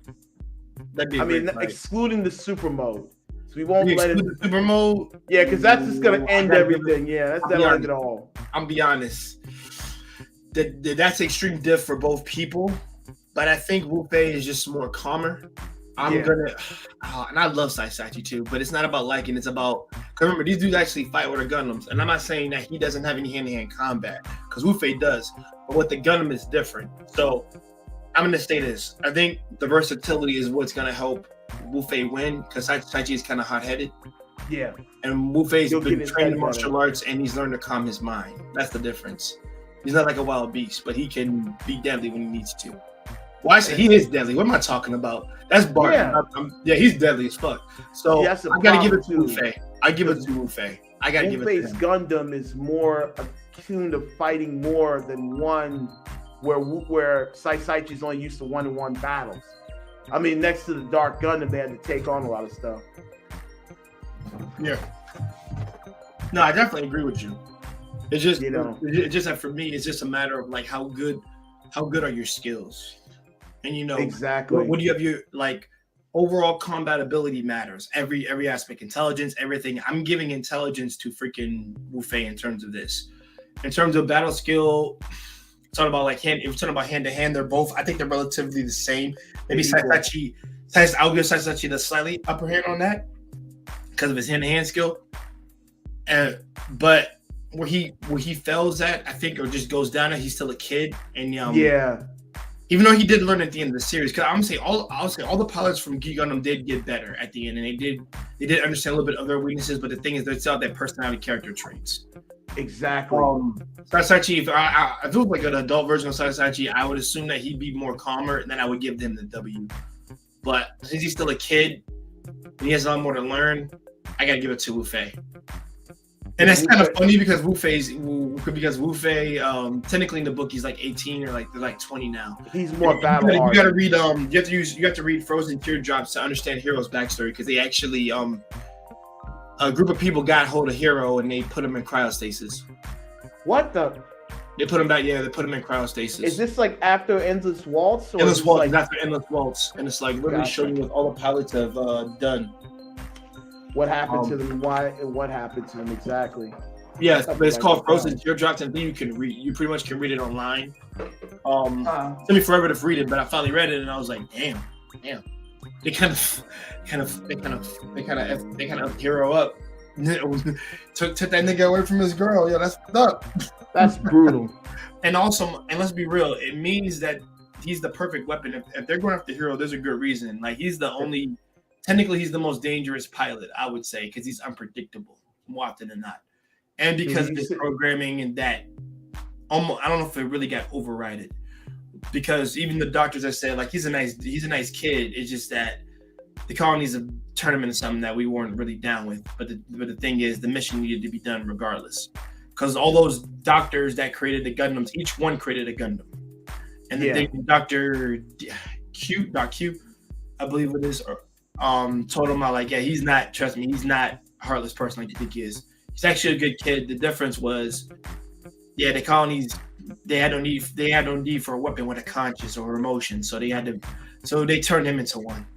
So Good yeah, God. and that's really at the beginning, people always forget that, and I know people don't like that because like I can understand people's frustration when they say I kind of want Hero to like get out of the shell and talk to more. He does get out of the shell, but just not like how you would like him to be, not the way you want. Because like I said, when he was with the pilots, like he went on a tour with Tro, he went on a tour with Catcher on Duo. Actually, that was the first pair, was Duo. Really is what it was. And they all got to understand like what he's like to understand. Yeah. Don't trust me, the only one that doesn't really join up with any group, or I guess like that doesn't really go with him, was Wu Fei. They never had that little palling around or like that camaraderie. Because only Wu Fei only palled around with Troa for a bit, and after that he went on his own. Yeah, he's a guy you call. He was the only one really by himself for the majority of the series. Until they all truly went his own way. Yeah, he was on his own. This motherfucker was his face just battling dudes. And I'm like, yo. I remember he got so mad he yelled at the wolves when Treyas left him. He was so pissed. Yeah, when Treyas beat his ass. Challenge me. He was hot. They took it out the gun. He did get his ass beat. The first time he tried to he's like, you're the commander, man. I want this nigga. I want you. pull out the sword and shit. Like, let's go, man. He's like, by all means. And he had the nerve to mock him after he left. Like, until we meet next time. Exactly the same. He's like, until he ran off. And he got so mad. He was like spazzing out. Oh, you want the wolves to fight me? Come and take me. I was like, wow. Exactly. And like I said, when it just comes to that, I've always said Gundam is made to. That one is not for everybody because it can seem boring if you're not into politics or anything like that. But like I said, it just depends on what Gundam, because Gundam isn't made to, because back in the day we weren't made to we were made to like the fucking robots that just blow up shit. That's all it was, because that's what we're like when we were kids. When we're older, we care about the political aspect. You understand the more the deep rooted stuff that's going on, the story building, the actual the world building that's going on. Yeah, because that was probably next to Gundam X, it was the most violent at the time, because that had the most action, because they were like fighting thousands of Zakus. People were getting blown up. People were getting taken out. It was like back to back to back. They were like going, especially when Hero piloted the Epion, which I still think that's one of the badass mechs out there. It's one of those people looking mechs, but badass one. But the thing is, it didn't have any long range or any weapons really on, except like the whip and the Vulcan guns. So and a beam saber. Hey, on that show Death Battle, it beat the White Tiger Sword. So it's supposed to, bro. It's supposed to. Yeah, it was as tiny as white. Stop the Epion from like coming up with calculations. Yep, that's what they showed in the video. The drone system is like busted. But the thing is, it can fuck somebody up if they're not as skilled. If they're not skilled like the like Main 4-5 pilots, then they can't control it. But that's why that one dude was trying to figure out how it worked, and then he blew the fuck up really.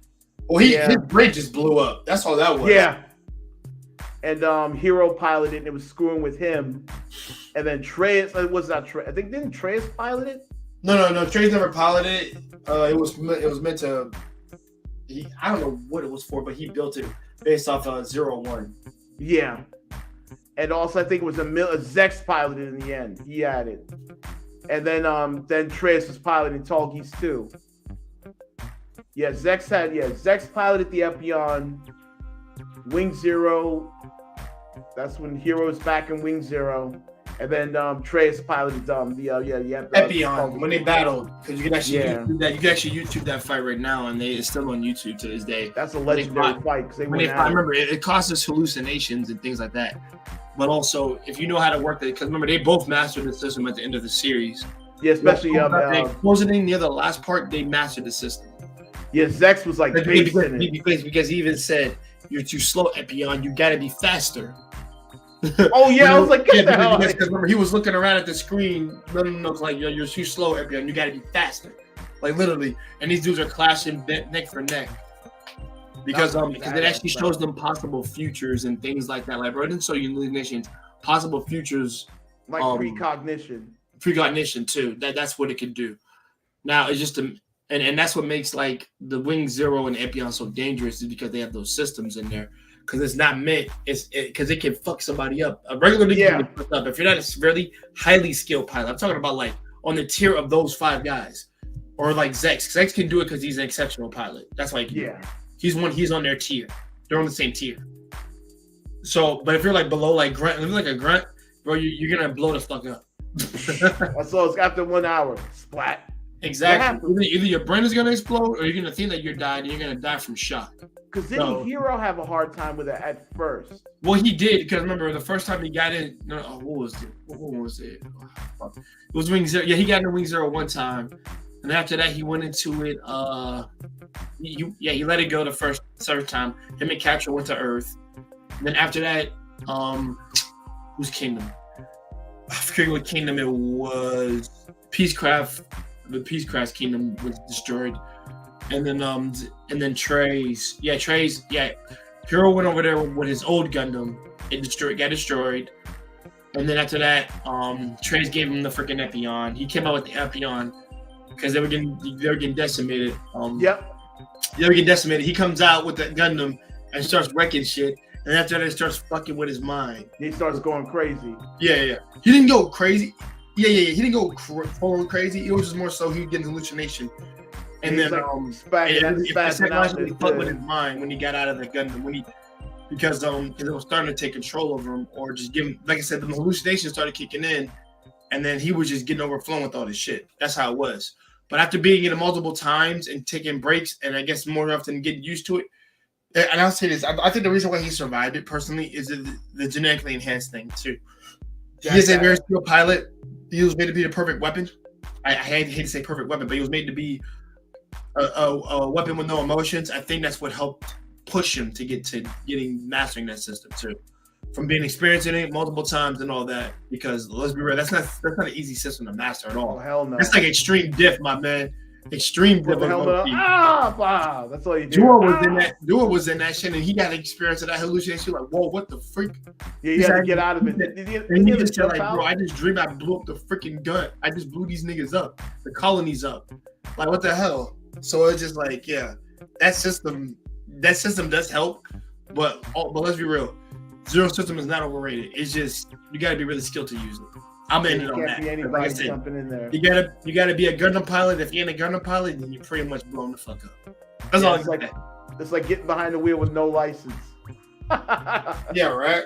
With 2 heavy cannon guns. I do want, and what's so sad about this, bro? Even though I know it's gonna F me up, I do want the Wing Zero, because the Wing Zero is like the most badass one of the upgrades. I felt with Wing Zero, the Buster rifle, all that beam. That's why it says hard for it to match any Gundam against their set of Gundams, because they're like planet destroyers. Each one of them, they're like colony destroyers. Well, I would say they're more like depending on the weapon they have and what's the potency of the weapon. Like Epion sliced right through that humongous that satellite. That's what they're basing on when he beat the White Tiger Zord. The fact that he was able to slice that thing right in half with his base, sword. Yeah. When he destroyed Barge, that was brutal. Yes, I mean definitely. And I also recommend to the fan, check out Tatsunoko anime. If they're into SWAT cats, there's a bunch of random ones on there like Yatterman. That's a weird one, but it's pretty funny. Yatterman? Yeah, I remember that one. Yeah, Yatterman and all that. There's that, not Devilman. What the heck is his name? He looks like a ninja. He has a weird name. What's his name? I forget his name. Let me see if I can pull it up. Because I started getting into Tatsunoko's animes. Of course, we all know what's in Casshern. Casshern Sins, yeah, that's a good one. Yeah, and the original Robot Fighter. Yeah, they got some. Yeah, because the reason why I got into it more, because they came out with a Street Fighter game on the Wii. It was Tatsunoko versus Capcom. So I'm a huge Street Fighter fan. Back in the lead up to this day, man, I'm a big fan of that. That SNK and all that stuff. So they came out with it, and I saw a bunch of characters. I'm like, who the hell? I guess Tekkaman Blade, he's in it. You know what I mean? Yeah, And I agree with you. Yeah, that game is hard to get a chance to check it. I don't know if it's available on the Wii or not. That's definitely that's worth getting a Wii U to play it. You know what I mean? Yeah, that's one thing that really I miss too. Watching like Darkstalkers, the anime. Darkstalkers is really bro, man. Anybody who's a Morrigan fan, I can tell you, bro. Morrigan Ace. If you like Felicia, you like Morrigan, bro. Damn. I'll throw you off. My favorite character is Hisenko. Okay. The girl, the ghost with the two sisters, who like she becomes the what's it called? The squirrel on her forehead. I know what you're talking about. Yeah. Yeah, Hisenko. It was awesome. on Capcom. Yeah, I remember. I like the main villain, Jeddah. He's like the demon looking guy who has like that move where he pulls you down. He pulls you down. Or he does that little slam, smash, and throws and takes your soul. He was an awesome character. Yeah, definitely huge Capcom fan, dude. Ever since the original Street Fighter, I've almost played them all. You know what I mean? You know, even Capcom put out they did the actual the first JoJo's Bizarre Adventure fighting game. They had a fighting game for Capcom. Oh, it was it broken? Yes, it was awesome. That's when I first saw Dio do the whole steamroller situation. Like, you could taste the steamroller. Did the whole Muda battle with Jotaro on the ground trying to block the steamroller. But it looks insane on that game because it's 2D. So, you know, it's definitely man. Yeah, they had it came out in the end of the 90s.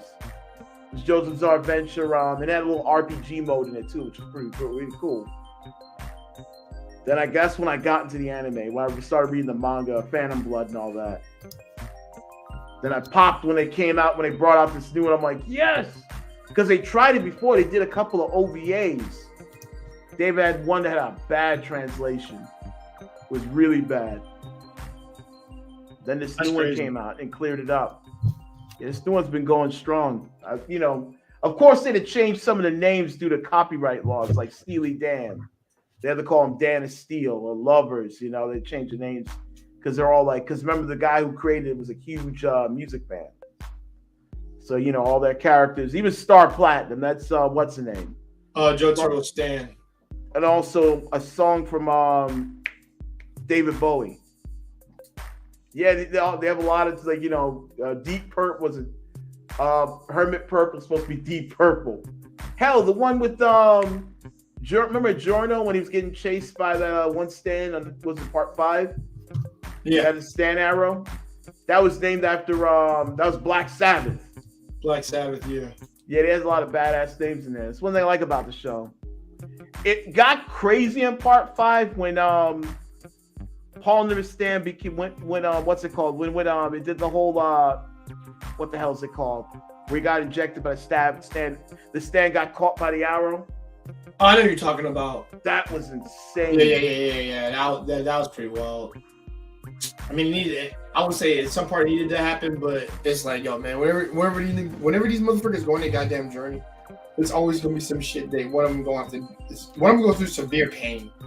Do you or agree multiple that people go through severe pain?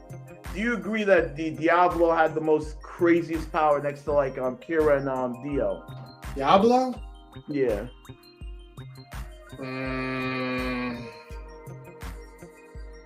Undecided. Because he can erase part of like a moment. That was the insane part. He can erase moments in a day, which I'm like, get the hell out of here. Or his Requiem ability can like literally erase moments and like replay them or whatever. Yeah. Like when they caught him in the hotel and there's all of a sudden it's gone, everything's clean. Like, oh, I just looked for a second, gone. And he's hiding his Doppio, which he goes through the dude goes through a physical transformation from Doppio to his real form.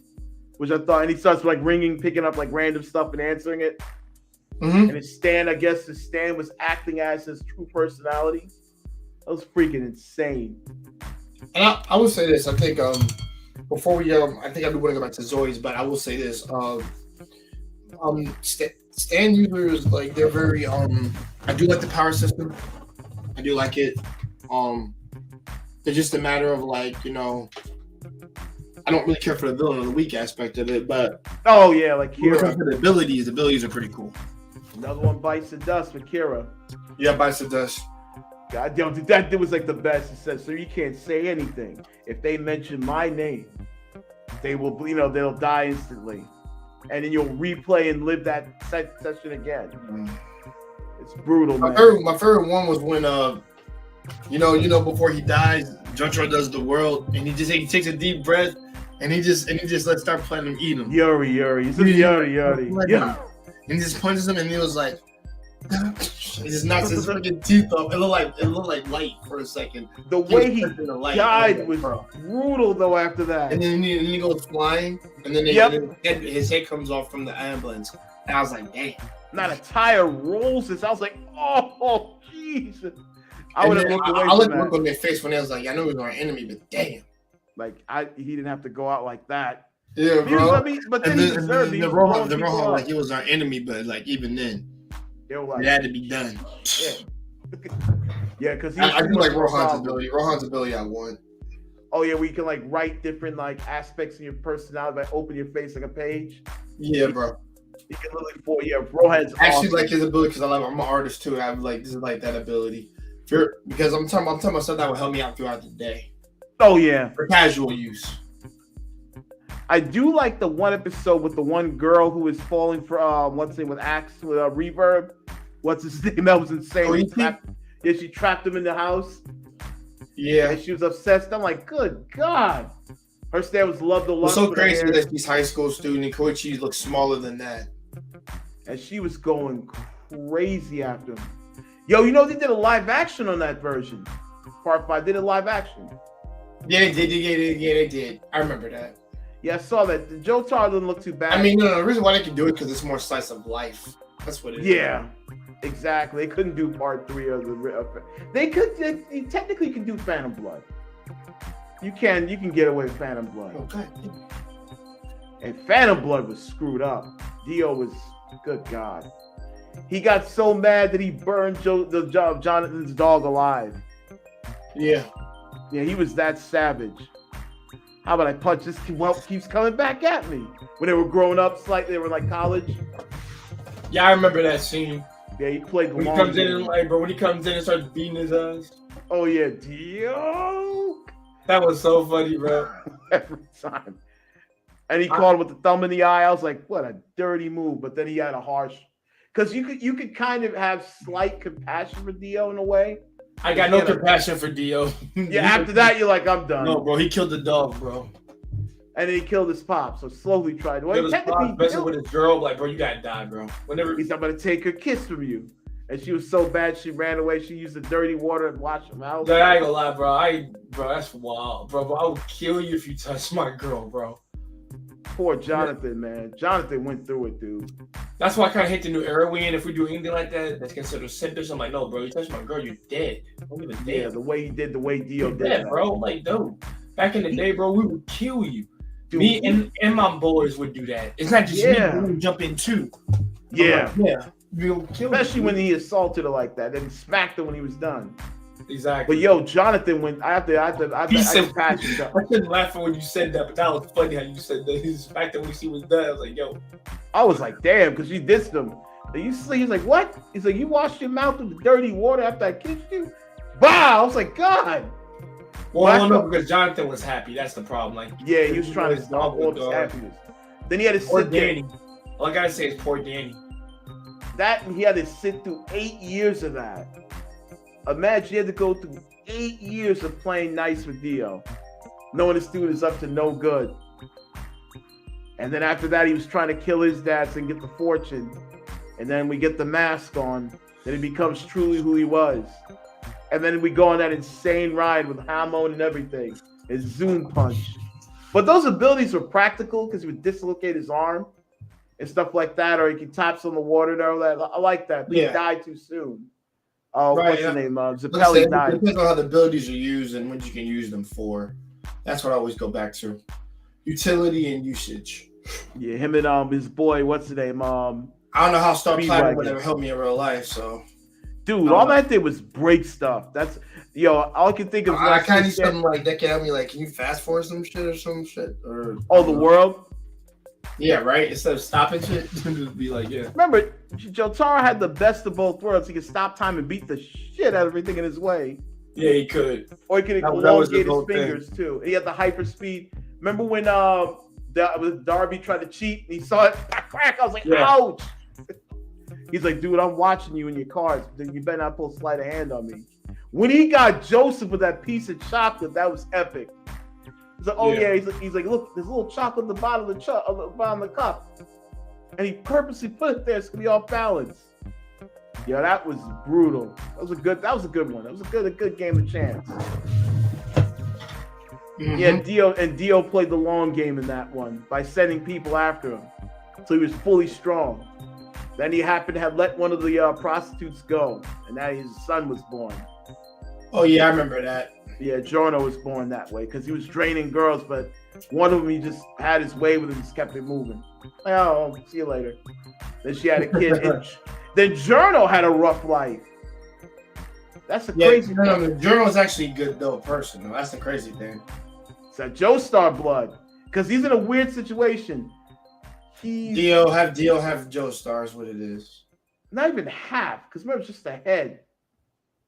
The rest was all body. So, good God, what a confusing situation. I love the Joestar lineage. It's mad confusing. Because then you look at Joestar blood. That's what you need. Yeah, Josuke? He's like the side chick baby. I was like, ouch, bro. Man, I don't know, man. Like there's one scene in JoJo's that people don't really talk about. I tell people, listen, it was freaking Dio, and he was sitting in a freaking car, and it's like his charisma was so crazy. Oh yeah, and he convinces the dude to drive on the sidewalk to get out of all freaking traffic. And I said, ain't nobody listening to that motherfucker. This is crazy. No, he must mean something else by convince. Like he must have, I think he threatened the guy. Because I might say he must be something else by convince, my man. He must have told him drive on the sidewalk or he'd kill you. And he's like, he starts running over people, and Dio was just laughing. And I'm like, yeah, that's crazy. Dude, remember his bird pet shop when the guy saw him and he looked and dropped an iceberg on you? How can you explain that as a cop seeing an iceberg in the midday in a desert hot sun? An iceberg crushed his car. Yeah, I was like, that's crazy, man. You can't explain that. That's when I knew Iggy was thorough. That was a good battle. He bit his beak off. That was epic. Yeah. He lost his arm in that. But I would say part 5 for me, well, not part 5, I'll say go to part 4. Part 4 for me was when they were trying to find Koichi and shit. Where they're just like, yo, where you at, bro? Because I remember they was on the phone and it was like, yo, wait, so you hear that? It sounded like you near the freaking water. Isn't it like halfway down? Yo, bro, let's go now. We know let's go get him. Let's go. That's all they need. Because Josuke is like Yusuke street smart is what he is. Yeah. So, and that's why I like Josuke. Because he's got some Yusuke in him. That's why I liked him. And he's got he was his image was made after Prince a little bit. Like they got the idea from Prince's outfit. Yeah. Because that's supposed to be mid-90s. Yeah, you remember that part where that thing was chasing him and he got it in the door? Oh, the feet. He got it. Yeah. That was insane. And then he got it trapped in the car, and then he did his stand and shit. Like, yeah, that was a good. I like that scene. That was one of my favorite scenes. And the dude in the hospital that said his stand, he was like, yo, he said you can't beat up an injured person. Yeah, you're right, I can't. So he's like, I just made you all better now. Now we can beat your ass. Oh yeah, I love that. And he goes to town on his ass, like boom, boom, boom, boom. I think he flies out. I think he flies out the window. If I can find that, I think he flies out the window. Yep. Yo, that bro, reminds me of he healed you up just to get your ass beat, bro. That's like the coldest scene that Jotaro had with Dan and Steel. He's like, yo, I'm just getting paid by Dio. Here, take the money back. Oh yeah, you're gonna pay with your ass. He blacked out. He uppercut him and started just threw him to the wall. They could see a check paid. I was like, nice. That was insane. When every time he did the Aurora scene, it blacked out. When he beat up Alice as a little kid, I was like, oh, what are you gonna do, Jotaro? He rolled his sleeves up, go on, and lit him up as a kid. That was, part 3 was thorough for that. Part 3 was probably the craziest ride Well, I would say part 3 is a long journey, It's the and it feels longest. a little dragged out for me. That's why I kind of like 4 and 5 a little bit more because it's not so long and dragged out. It was a straight to the point. Yeah, it's more so straight. Yeah, exactly. It's more so straight to the point. But I love 4 for the slice of life. I like 5. I like 5 for Giorno's journey. Yeah, his was wild. I like his, and where I'm at now, I like Jolene. So it ain't done yet, but I think I'm gonna like her part 2. Oh God, wait till you meet Father Pucci because it all relates to part 3, Well, okay. part 1 and 3. So it takes back all the way. Okay. There's some recalls, but Pucci's ability is wild. And what I read in the manga of what he can do later. Oh, Rico Pucci, I know who he is. Yeah. Whew, Jesus, the high eyes over heaven. Rico Pucci is on some BS, man. His crap is freaking ridiculous. Yeah, man. When he takes a stand piece and does what he has to do. Yeah. Everybody wants to bring Dio back, but God's sakes, let him stay dead. Yeah, I don't really care for Dio that much. I like Chicago Kiro. Primal, brother, if you want to come on, I'd love to have you on, man. The link is in the chat. You can talk about any anime you want to talk to. I would really love to have you on this topic because I don't have you enough on the animation ones. Exactly. And by the way, great stream last night, brother. But I didn't want to talk to you. You a sports guy? Who's that, me or him? Yeah, no, I meant you. Not really. I mean, I watch wrestling and UFC. That's what okay, UFC. I do watch. UFC. I'm trying to get into. You saw that Upkick last week. That was insane. That Upkick knockout by Gaethje. That was wild. Hey, Bob Sleep. I was like, ouch. Yeah, man. Because I think UFC. I think I like. Yeah. He says I can come up in a few. Yeah, man. I'm gonna still be up, bro. I'm gonna still be up for a good while. But the thing is, for me, when it comes to like wrestling is dead for me now because I think it was part of my childhood because I liked it more when I was younger. Now I'm older, I don't care too much about it. When it comes to UFC might be the new thing to hop onto because people actually get hurt. I can't believe I said that. Yes. But oh yes. And they now wrestling they do get hurt. Because remember you're doing no. They do get hurt. Oh yeah, they get screwed up on an everyday night. It's just the play. I guess you know what it is. It's the planned storylines and the outcomes. You're like, come on. I thought all that shit was real when I was young. Yeah, those guys made you believe it. They did well. Some were actual grudge matches. I've seen some matches where Undertaker versus freaking Shawn Michaels, when I was a Shawn Michaels fan. Oh yeah. I like both Undertaker and Shawn Michaels forward. So while watching the match, I kind of like, okay, it's really unfair for Shawn Michaels to go against Undertaker. Because Undertaker should probably beat him every time. But the thing is, there was one where I was really pissed that he didn't win. When this motherfucker did the flip off this shit and hit Undertaker, and he got back up to that, I was like, hell no.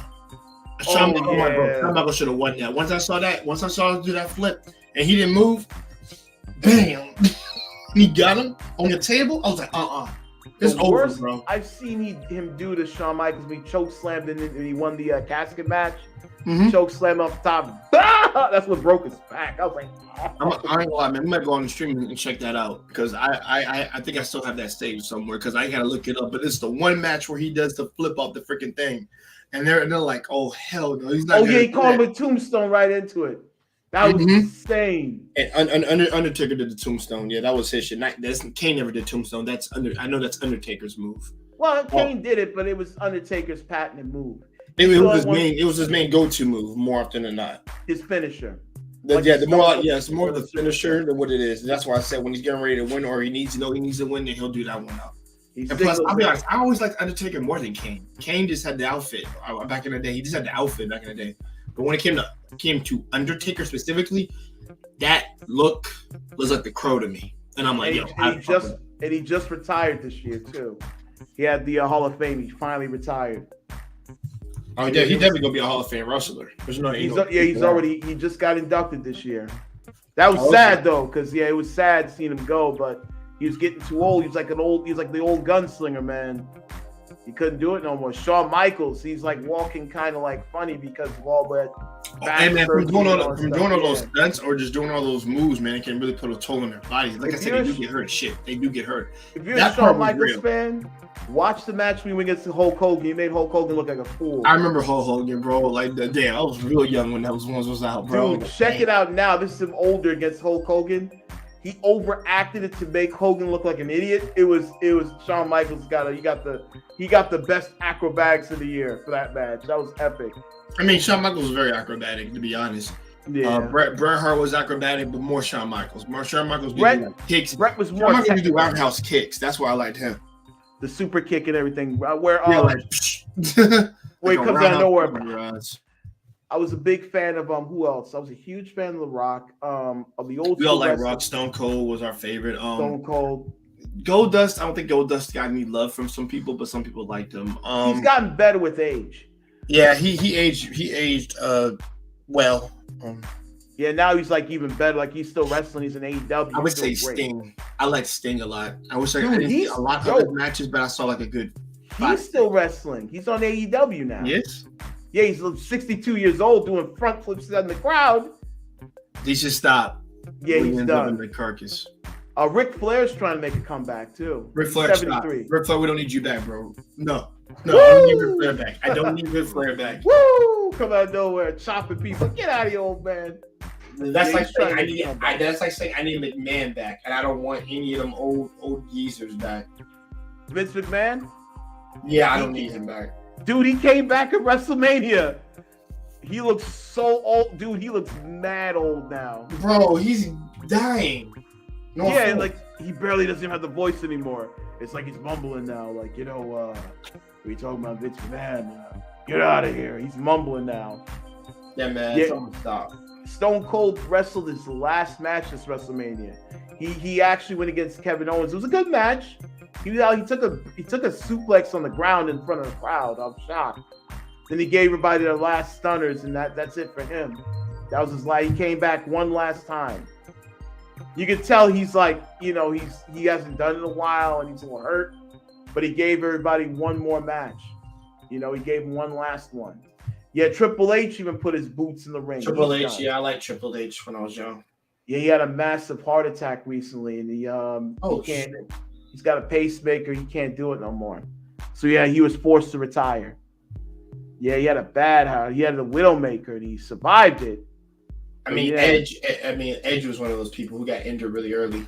Dude, he's back. Edge He's is back. back, surprisingly. Yeah, he's got a bunch of guys. He's got his team called Judgment Day.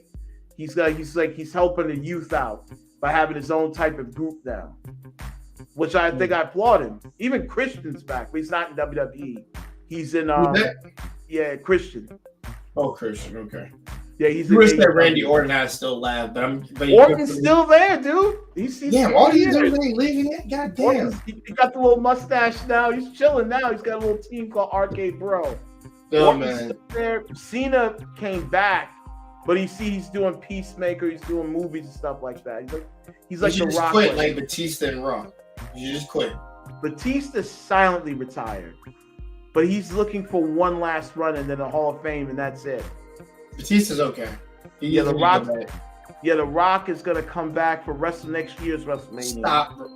God damn. One last one. He's got to do one last ride. He doesn't have to, bro. He's proven enough. Him and Stone Cold are just like, to me, those are the gatekeepers of the best. So they don't. Yeah, need The to Rock do is like anything literally the highest paid actor in Hollywood. It's our action star right now.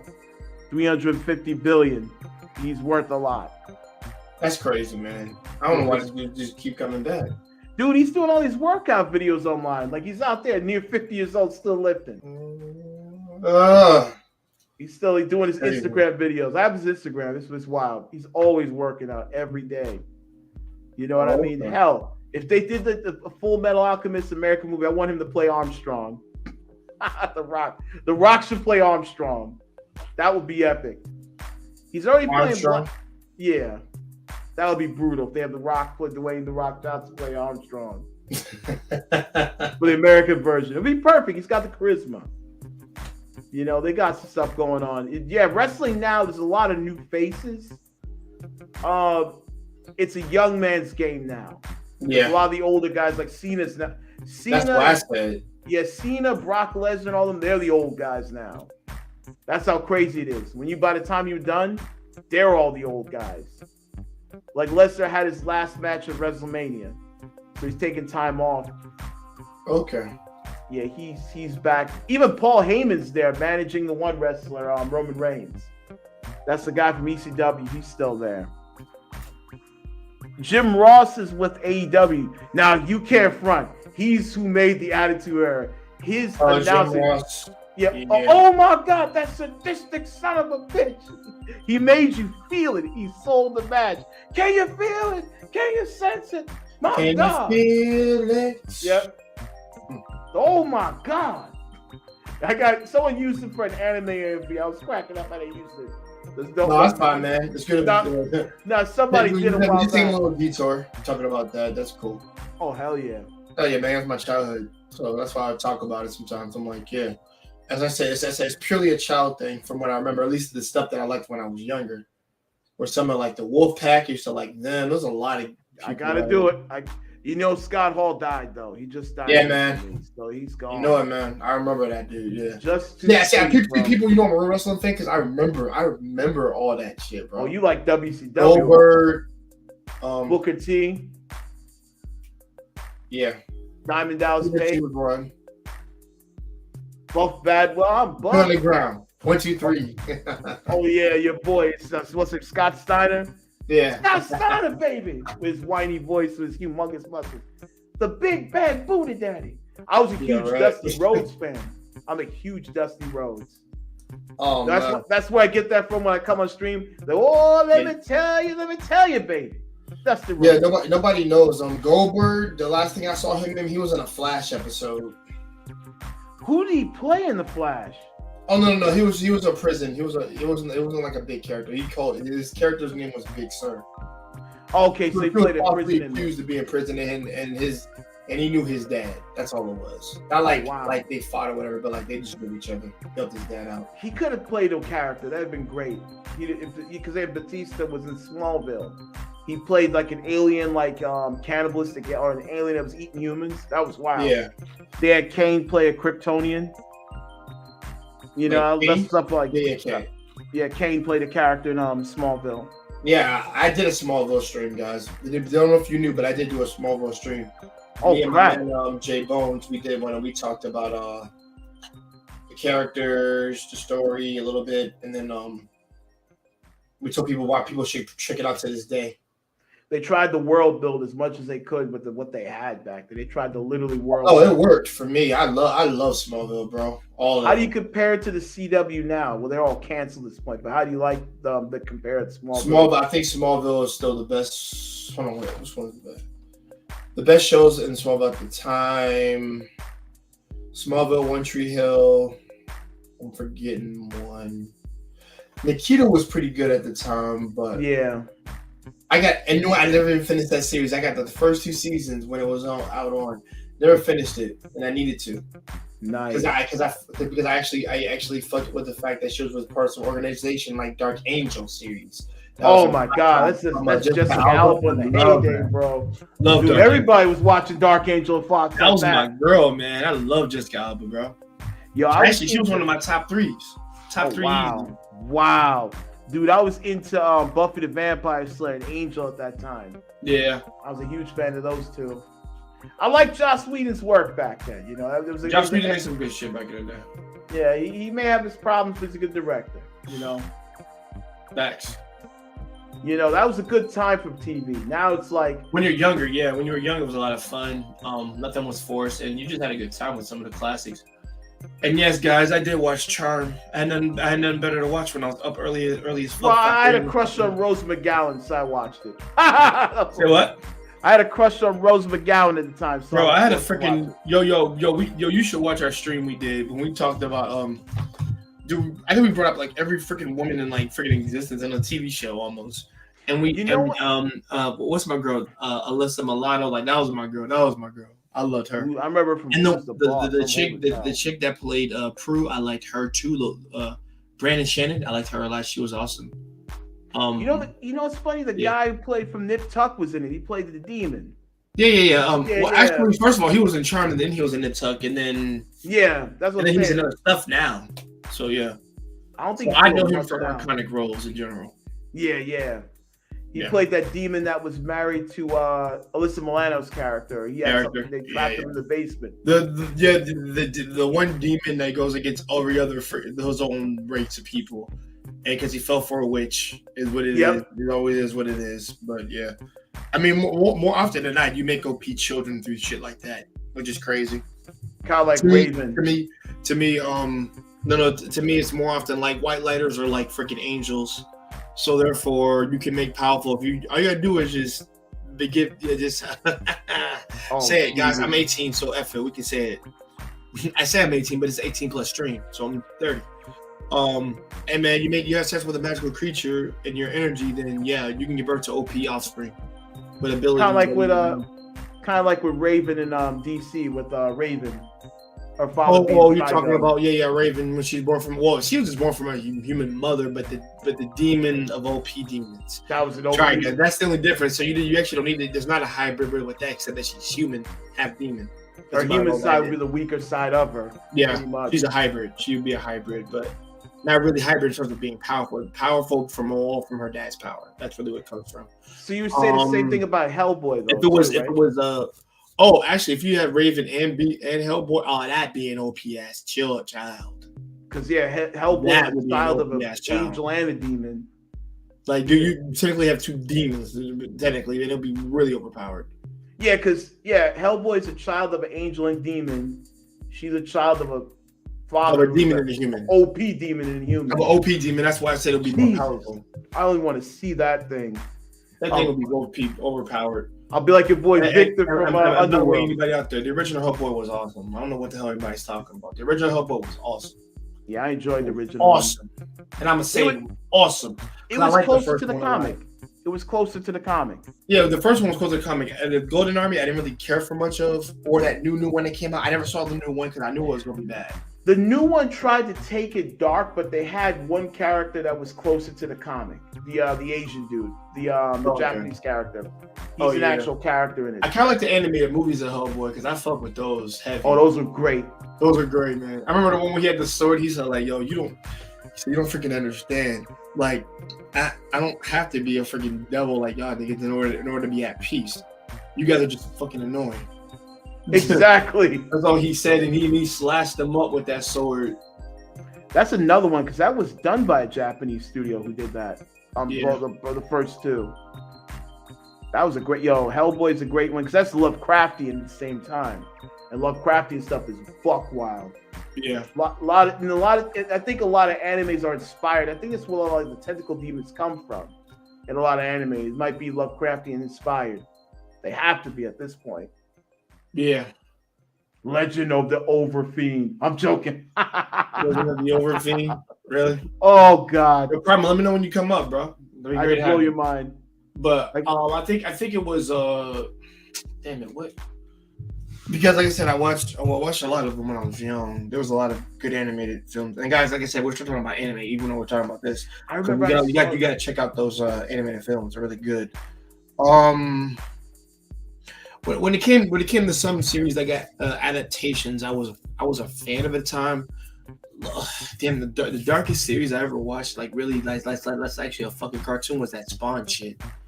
That shit was incarnate. Because that's truly how the comic is.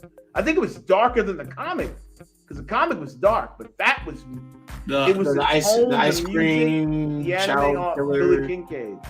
Yeah, like that. Also, all that, and then I ain't gonna lie, bro. When this dude, when this motherfucker put tags on this dude's wife, he dead. He grabbed this motherfucker that was stalking with the chains, hanged him up, showed him his real face. This nigga took out his weapon and just blew himself away. I was like, yo. Remember he set overkill in the box? He saw that shit. He was like, and just yeah.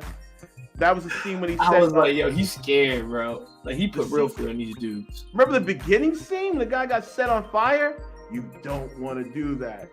Exactly. You get the oil on it. Well, we'll instead see. of But on see, the roasting thing is, alive. in the actual movie, that actually is false because they got set up. But with this one, it was in the actual book. It's Chapel, his partner, that sets him up. I didn't know that. Yeah, That's the difference that's from the true. movie. And I mean, the movie departed from the book on that end because it was supposed to be his. His best. I mean, friend. yeah, Wynn still gave him the order to do it, but the difference was Chapel did it. That's the thing. Yeah. He did it because even though they're supposed to be war partners and shit like that or something like that.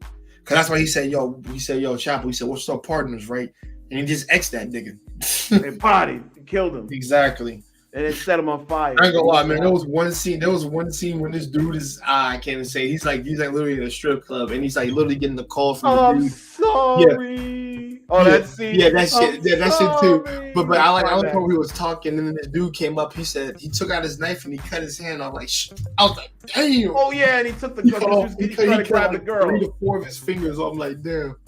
because she was I was grabbing like, the girl up, and he was like, "All right, slice," and he took her.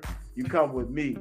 You come with me and he said, you got a freaking problem. And he took out his knife and like, I was like, dang. Yeah, Chaplin. Bro, that was That not for kids. That was not for when I saw that. Nigga, that shit ain't for kids. That bro. was HBO After Dark, dude. I remember After when that Dark, first came yeah. out. When I, That when I was- said I was a That fan was of some the of the comic darkest series. shit I ever watched. I'm bro, like, bro, I gotta download this shit. This is gold, bro. Dude, I was In case a I ever fan want of to that watch comic it, and I think it's still, series. on, I think it's still on YouTube. You can still watch it. Yeah, they But got if the I full get away. I thing. still can. Save it on that terabyte drive. I have the DVDs actually too. I got them in storage of the DVDs. Yeah, I had think to buy one that. of the and I'm just really pissed because they never got a finished continuation. I'm always pissed by that. When nothing, you know how I am. If nothing's ever, if you leave something open ended for me, I'm like, I fucking hate you. Unresolved. I hate that because I need that with animes or with romances or freaking action series that I watch. I'm like, bro, get any conclusions. Don't just leave me fucking hanging. I That's can't like me stand with that shit. That's like me with X-Men animated series, how it ended. I was so mad how that ended. Because they could have kept that going for years more. Yeah, they could have. Well, they're bringing it it back. right? Yeah, that was a bet, dude. I used to wake up early in the morning to watch that Saturday On Fox. morning. Yeah. Yep, I used to wake up mad early. Yo, did you ever watch Wolverine and the X-Men? Wolverine and the X-Men is really good, man. That was pretty good. I like that one because Wolverine's actually a leader instead of Cyclops. And Did you see the X-Men anime? Yeah. Those were thorough. Primal. Hey, what's up, guys? Hey, what's up, Primal? How y'all How you doing? We're chilling here, man. We're chilling here. I can't get over how great his man Roll setup is, Baxton. man. I got work to do.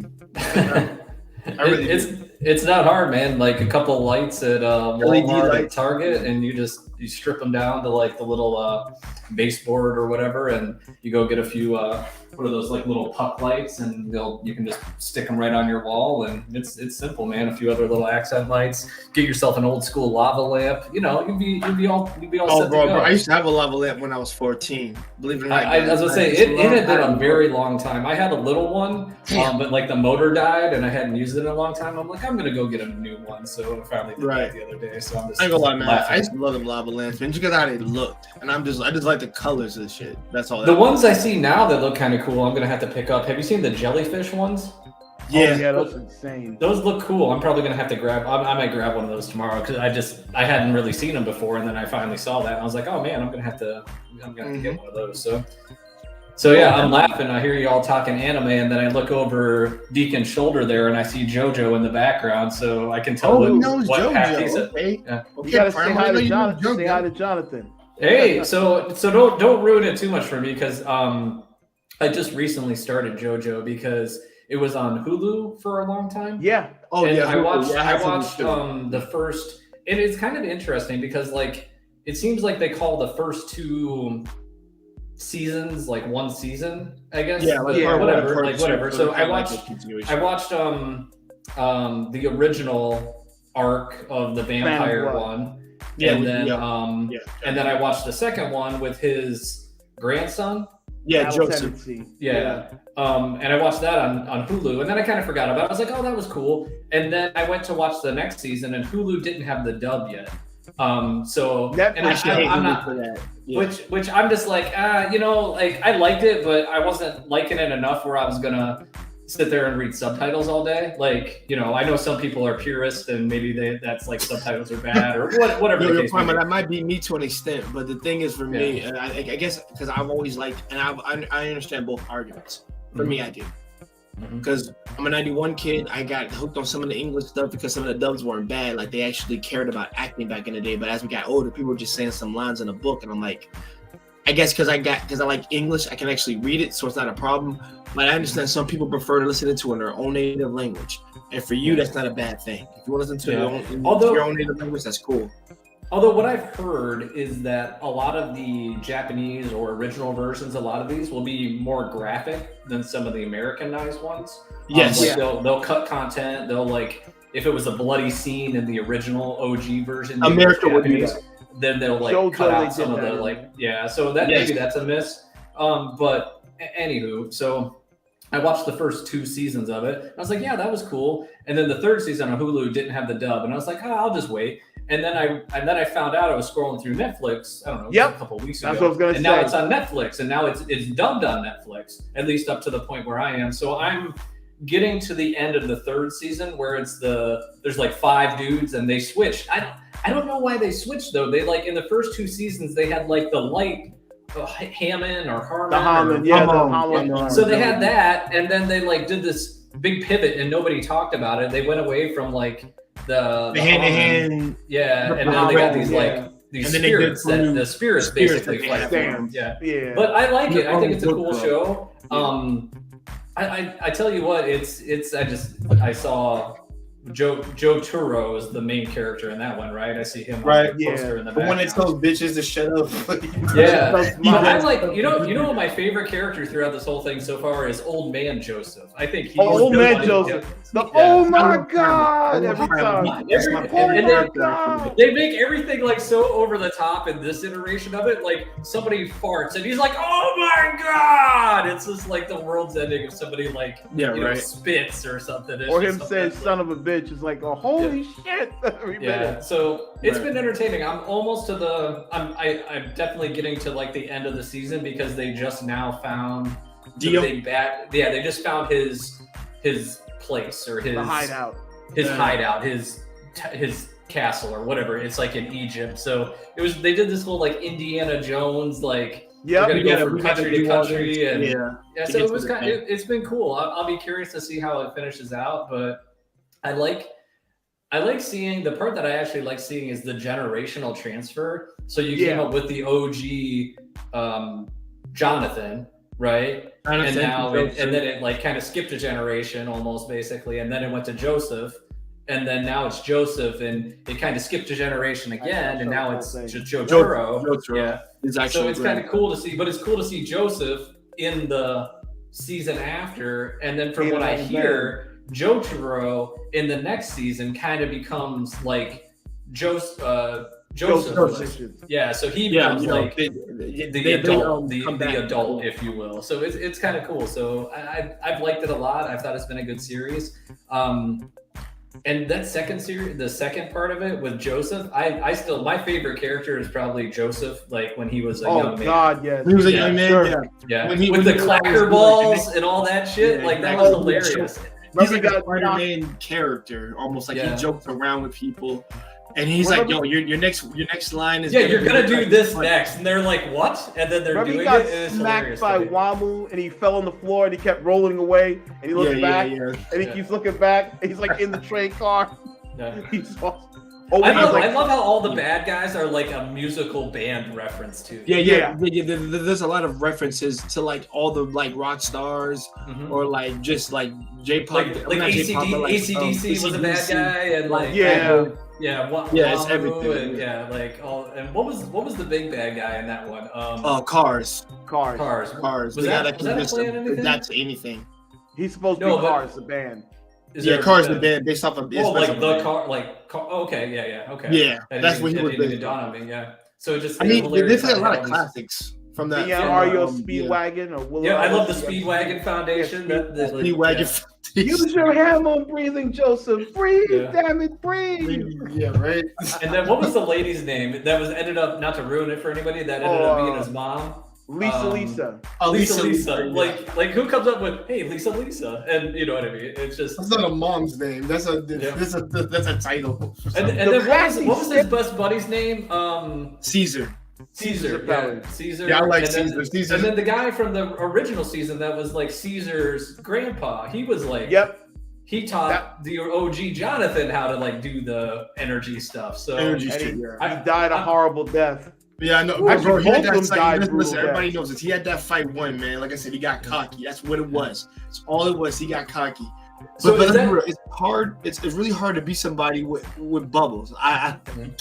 Yeah. can't. So, To this so day, that's does weird the ability series for me. continue in that vein of all right, Yeah. hey, the next generation, and then okay, it's like just Yep. it keeps going. Like I'm really curious. To It see gets where that more goes. bizarre in like season 4, 5, and 6. I would say 4 to 5. Really, 4 is when it gets really bizarre, and then 5 is where it takes to another level.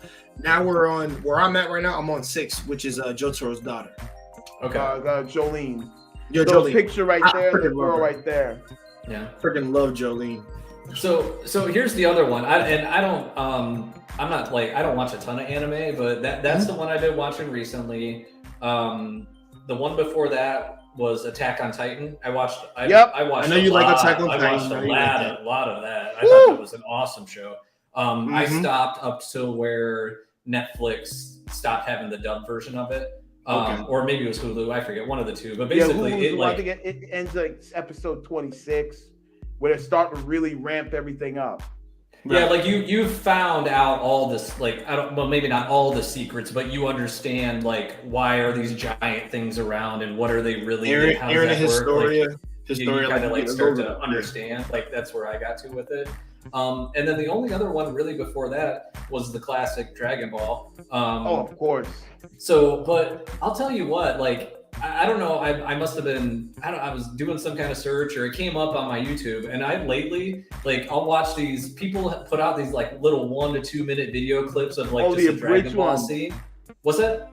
The abridged, like Dragon Ball's the abridged episodes. Yeah, they'll just put out like 1 or 2 little minute video clips on it, and I'll click on one every once in a while. And Right. man, like there was a hard hitting one, and I hadn't thought about this since I was a kid because I remember when I was a kid, it was on Cartoon Network every Yep. like every afternoon, every evening, and like whatever. Like there was a regular Dragon Ball would be on Cartoon Network, so I pretty much always watched that. And I forgot about the one scene towards the end of what was that? The pink guy, Majin Buu. Majin Buu, Yeah. yep. Yeah, and when Vegeta like ended up blowing himself up Oh, to yeah. like try to take him out, I remember but you just brought that that one scene, time. Yeah, that was one of your somebody favorites. made like this, like did an analysis of it, and it was like a 50-year-old man, and he was on the verge of tears, and I was right there with him because of just like the way he talks to his son, because he never really talked to his son that way, and like Oh, take yeah, care of your Trunks. mom, and the son is like, what do you mean take care of mom? You're gonna be able to take care of mom, and like, and it's just like this, wow, like I watched this like 10-minute in-depth 50-year-old man analyzing this scene, and I was like, Shout out to that oh, 50-year-old man. shit, y'all. man, that hits Shout out hard. to like, Vegeta, because he went out in that scene. yeah, Then it was all. Then it was sad because it was all for naught. Because Mhm. Majin Buu just came back together. Like, oh, come on. Yep. But I love his character arc because it goes, it runs like the whole I was the evil bad guy, and then like you end up becoming, I wouldn't say he's like a hero, but he's like an Anti-hero. anti-hero. Yeah. So I don't know. But that one, woo, that little 10-minute clip, that was just like, I'm not crying, you're crying. Like I'm surprised he didn't cover when he died against Frieza, when Frieza punched him to death. That And, was and, so maybe, and maybe that guy has ripping. one out there. That was just the one I saw, and he was Yeah. like, he said something like, "I've never had this much emotional attachment to like a fictional character." in a Fictional cartoon." character. Yeah. So it was just kind of cool. that Just- artist self-sacrifice for the greater Yeah. good. and I guess just knowing his backstory of like where he came from, and then like coming to that point, it would have like if Goku, who was always like a good character, if he like sacrificed himself, everybody's It's like kind of the- like, it's well, like you Tuesday. expected that, right? You expected We that. expect that But, from like, Goku, not from Yeah. Vegeta. Yeah, so I thought that was kind of cool. So those are the only 3 animes I feel like I really have any knowledgeable base on, but I feel like those are 3 decent ones to, if you're gonna watch 3, those are 3 pretty good ones. The other one I want to get to is what's the guy with guts? Berserk, yeah, same. I same. keep hearing that one come up, and I need to dive into that. Okay, so let me help you with that one. Okay, so there is a series for it, but I would prefer it if you watch the movies because the series is literally the movie. Okay. The series is literally the movie is what it And is. it's called Berserk. Like called I'm, Berserk. like I'm a And the thing is- berserker kind of. Yeah. Yeah, and the thing is, I would say watch the movies. Don't watch that new anime version of it because it's terrible. It is Okay. a poor, improper interpretation of the series. All right. Cool. I'll check it out. Once Because like the movie. Now, honestly, I'm not gonna say you're gonna get trolled by the end, Yeah. but the thing is with that, it's gonna make you want to pick up and read it because they ended. Okay, you have to. I'm not gonna spoil him, but it ended off on a way where you're gonna want more, Okay. and that's what makes you pick up the books because they never Is it they were still trying to- coming out? So what is it still coming out? Yeah. I don't know what they tried it one time. It didn't do so well, but if you do watch it, then take it with a grain of salt. Right. Right. It- But it is- I guess the books it's are the books properly still coming out? adapted, but how it looks like it's missing some Okay. fluidity to it. Like The art- books are those? the art are they doesn't still? the animation doesn't do justice to the art. Yeah. Is what Are I'm they saying. still Are they still writing the comic or the manga or whatever? Yes. Or is that done? Oh, okay, Yeah. so the creator actually passed away last year, correct? Oh wow. Yeah, Kentaro Miura, he actually passed away last year, and they're still bringing out chapters. Like the people who help him and everything, they're still bringing out chapters regardless. Yeah. Because Um, like that with when I think about like talking about Dragon Ball, that was like one of my favorites, but I never saw really anything. Like I saw like an episode here or there. There was like GT, and then there was is it Super? There's like been a couple more iterations since then too that I haven't even watched. So I feel like I need to catch up on that at some point too. Yeah, but I want to check out Berserk. That'll be cool. I keep hearing talk about it. The other one is another classic that I need to check out, and I've heard it's like one of the ones that everybody has to watch is Cowboy Bebop. Oh, that's I a heard classic. I heard that's like one of those Instant OG You'll ones like that one, I that you think. gotta watch. You'll enjoy that. it depends. It depends. It's very episodic, so I'm gonna let you know right now. So I don't know if you know what episodic means. It's just kind of a little bit random sometimes. Mhm. So it's not like a clear storyline until Right. like the very last end. I would say, Okay, like yeah, near that's like cool. nearing like the 10 last episodes. I would say. Yeah. The thing that put that on my radar was Netflix. I guess did this live adaptation of it that Yeah. totally Oh, did not God. go well. Yeah. I didn't watch it, and I would advise everybody do not watch that. That's a poor. I watched it. I suffered the pain through it. Yeah.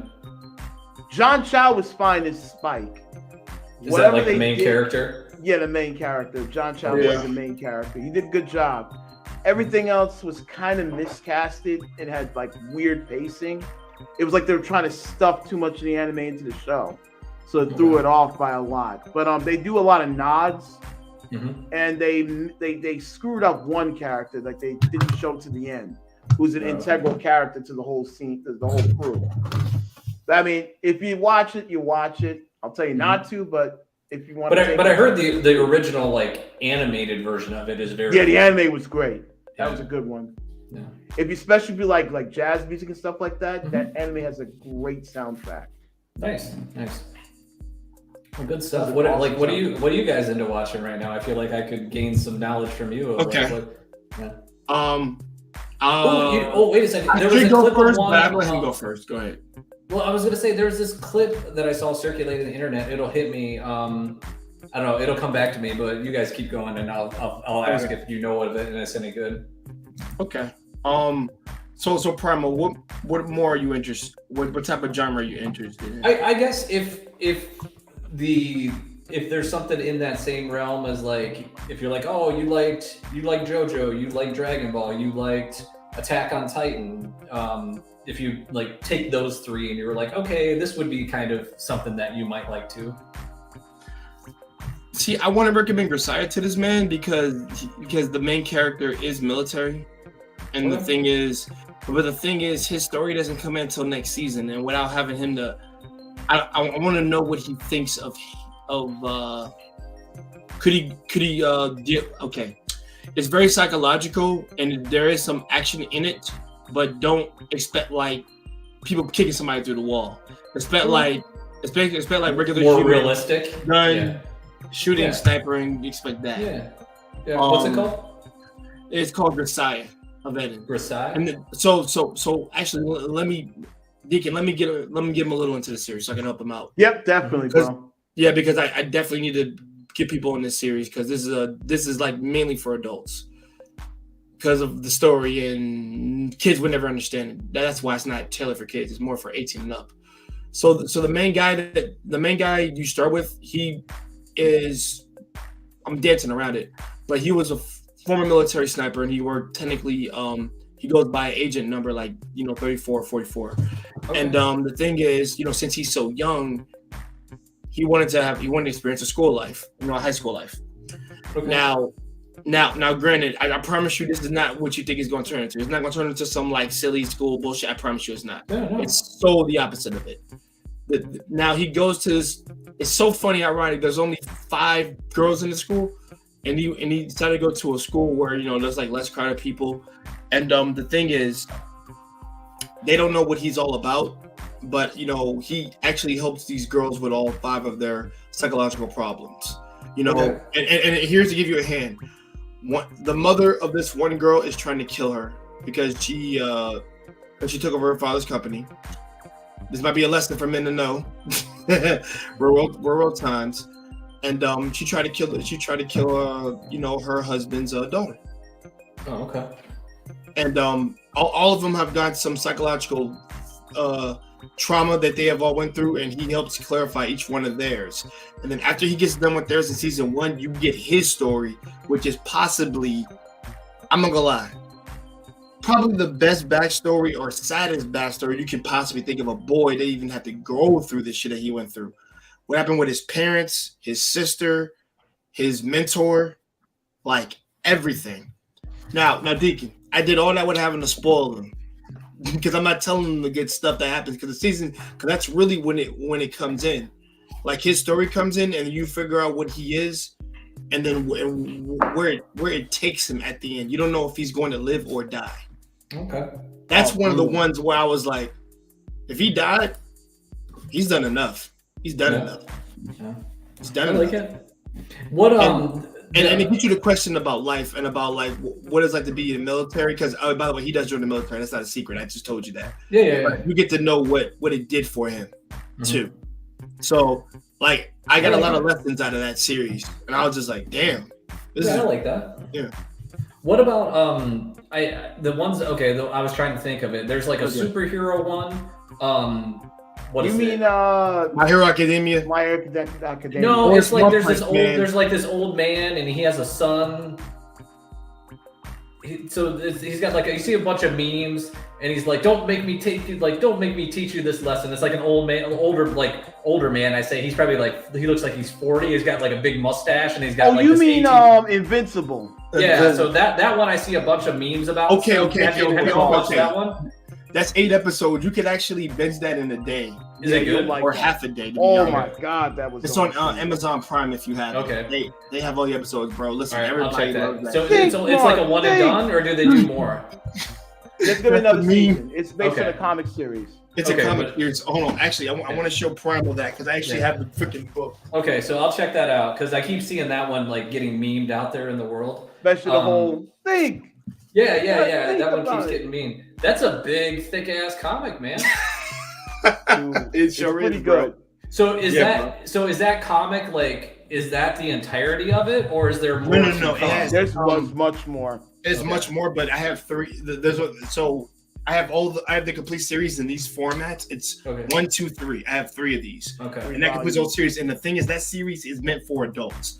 It's because there's the particular scene that happens to Mark that doesn't get testified. It seemed like it was very adult oriented because I saw pictures of him busting his face and all that kind of stuff, and I'm sure it gets even more than that. And then the other one, I saw some stuff come up about Ranking of Kings. Are you all familiar with that? Yeah, Tristan, how you doing, bro? But go ahead. Ranking of Kings. That was the other one I heard some people talking about. Do you know anything about that one? Is that worth checking out? I don't know much about it, but I do know a lot of people are watching that currently, and I haven't given it a look-see yet. I think that's on Netflix, right, David? Which was that? Ranking of Kings. I think it is. Yeah, I just keep seeing some scuttle about it, so. Because I want to give Primal a perfect list to watch some good stuff. And Primal is going to love One Punch Man. Oh God! And I keep seeing little videos about it's pitting this fictional idea, this fantasy universe. It's like One Punch Man versus somebody else. And it's like Saitama, is that the name? It's Saitama. You got it. And he's like this, like basically uber powerful. Yeah, he's a powerful dude, but he worked out so hard, he lost his hair, so he's like full on bald and shit. Okay. But I he's can strong vibe with and that. so you could actually like him. And the thing, when he looks serious, he looks jack and cut. That's the thing. But every time I see somebody reference him in any of this kind of memes, it's like he's like the ultimate god mode button is what they like. Nobody can beat him is what it seems to be. Like there is no. But they did this Thanos versus Saitama. Saitama. Yeah. And it's like he just like slaps him off the planet, and it's like something. Dude, he's so probably good. could actually. His character is so good that no person that believes his abilities, even when he demonstrates them, like they don't believe him. That's the So crazy part about the manga. does everything come down to like he saves the world and that's always the thing? Not necessarily. Not necessarily. Because I was gonna say I hope not, because I think that makes for like a terrible show then if like you have this uber powerful good guy who can always just come in and like, oh, I got this. You know what I mean? Then where's the drama in that, right? Right. No. The thing, Primal. There are other heroes in that world, and the thing is, he's amongst the strongest. But the thing is, they don't know that he's actually that powerful. And the thing is, he's actually pissed off and he's tight as hell because he defeats people in one punch. So it's a psychological thing where like I got too strong. Yep. Now I can't enjoy a fight with anybody because I one shot everybody. Yeah. His problem. But like there's other characters there that you can like, trust me, like because they get shine more than he does. Okay, I was just curious because I was gonna say, man, that seems like a terrible idea for a you would show. You would think. Like, all right, the good guy can beat everybody in one punch. All right, where's the show? But right. Curious, yeah. But the thing is, it's actually a parody of the superhero manga where it's like they make fun of like freaking cliches and shit like that. Yeah, because the thing was he says so much like it's so boring to be so strong. That was a joke when he goes up and one shot the giant in the first episode, which he says like, yo, he's like overwhelming strength is so fucking boring. Like he has like funny ass faces he'll make and shit. But it's just like his expressions, they make you laugh because it's kind of like he's trying to limit himself, and he's waiting for like that next guy, and he does get that guy in season 1, but it takes a while to get to him. But yeah, he does get that one guy that can give him somewhat of a challenge. All right, but cool. Other characters are getting a shot. Yeah. I mean, if the man trains so hard he goes bald, I gotta at least give him a shot, right? I give him props for that. I need to do that. I had to shave mine off with freaking Gillette over here, y'all. I trained kind of hard enough where like this part of it kind of going away, but then I didn't train all the way hard enough because the other part stayed. So at least for now, I still you, man. I almost had an eagle's nest. Almost. I'm like, thank God I don't got one. But that's back there. Don't worry I hate about that part. I trained that part away. Yo, how do we even get those? I'm wondering. I'm like, how the hell? If you look up male pattern baldness, that's actually like one of the classic ones. There's like degrees and types. One of the classic types is like the widow's peak. Widow's peak.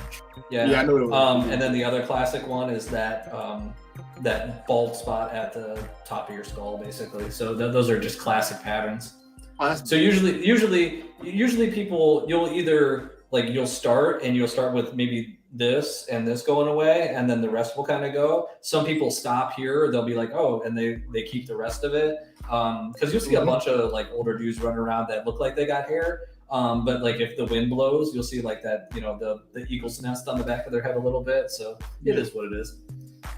I tell people just you got that, just go completely bald, like F it. That's what I started to get that, and I'm like, yep, nope, this is done. Well, see, someone messed up my hairline at one point, so it was like over here, and then I said, yo, screw it, just go bald, bro. Shave it, and we're all good, back and front. I don't want you got a Lex Luthor max, man. Hey, that's what you gotta do. That's what you gotta do. Yeah, exactly. But Primal, I would say give that one a chance if you can, but it's meant to be more comedical than it is. All right, yeah, I'll give it a shot. I'll give it one punch. I'll give it one punch. Yeah. Yeah, because it's meant to make people laugh. Like it makes you laugh.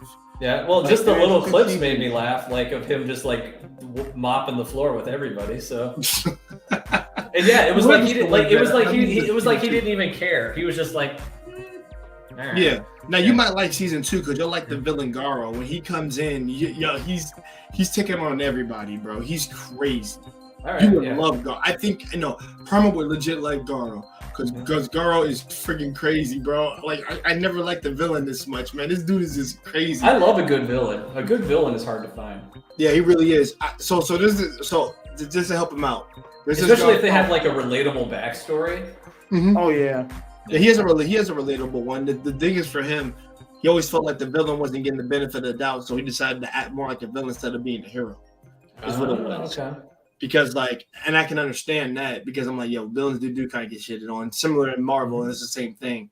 But for him, he fought some guy named Metal Bat. So Metal Bat gets stronger the angry he gets when he keeps swinging his freaking bat. This motherfucker jumped down the freaking building and freaking popped up a manhole and punched it with ki. And I'm just like, what? Oh yeah, that was. And by the way, Primal, he's a martial artist. He's a martial artist. Are most of the characters in this martial artist? I'm gonna assume, or not necessarily. Old Man Bang is a hero, and his brother Bomb is.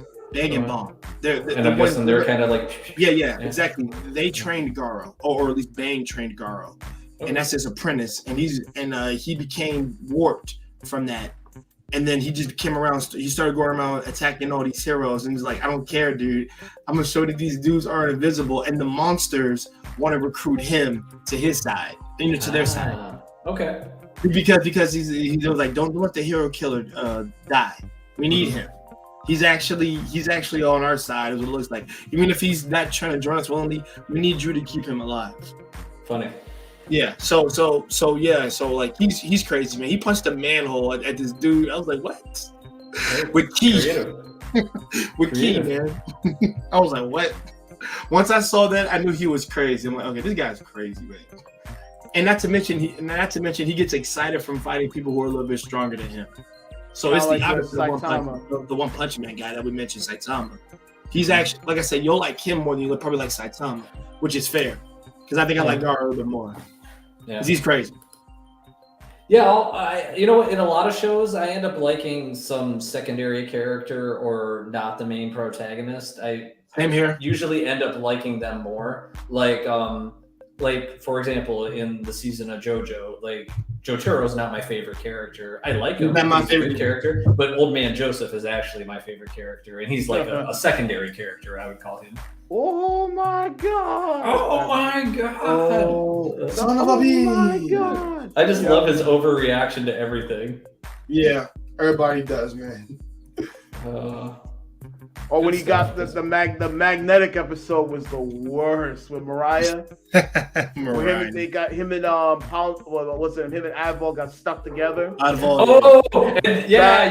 that one, and they kept trying to get apart, and then they ended up in front of a bunch of kids, and he was like this with them. Yeah, he's like, it's not what it looks like. It's not what it looks like. Get my belt off. Get my belt off. His face is like. And they try to make it better, and it goes from bad to worse. He's like on his knees in front of him, and then he ends up like flipping around and being behind him. Yeah, no, that was pretty good. Yeah. Then how they stopped her, I think they put her in the middle and slammed everything together. I was like, good God. Whew, brutal. Definitely brutal. But I'm gonna give Primal some more stuff before at least before he goes. Yeah, I'll hop in a minute here, but I got Invincible, I got One Punch Man. Say that other one about the military one more time. Okay, hold on. I'm gonna type it on here so you can actually spell it. Cool. Yeah, I'm gonna put it on one of the banners. I think I have it on here because it should be on here. No, just type it on here. Okay, so when you Google it, the whole title should come out. It's just called Grisaya. Grisaya, got it. All right, cool. Grisaya. That one has so it has the 2 seasons. The 0 episode, which is technically they call it a movie, but it's not a movie. It's like episode 0. You have to watch that one. That's the start to his backstory, and then it goes right into season 2 right after that, and then that's the end. All you have is 10 episodes after that 0 episode. All you have is 10 episodes on the second season. You're good. That's not a lot. Yeah. Well, I was gonna say, so I got. And it concludes his story. I got Grisaya, I got Invincible, I got One Punch Man, and I got Cowboy Bebop. I think that would keep me busy for a bit. You will like. You know what? I'm gonna throw in. I'm gonna throw in. What am I gonna throw in for this guy? Like, you know what? I'm gonna throw it. Do you like Greek mythology? Yeah. Okay, check out this series right here, Campione. Check out that one.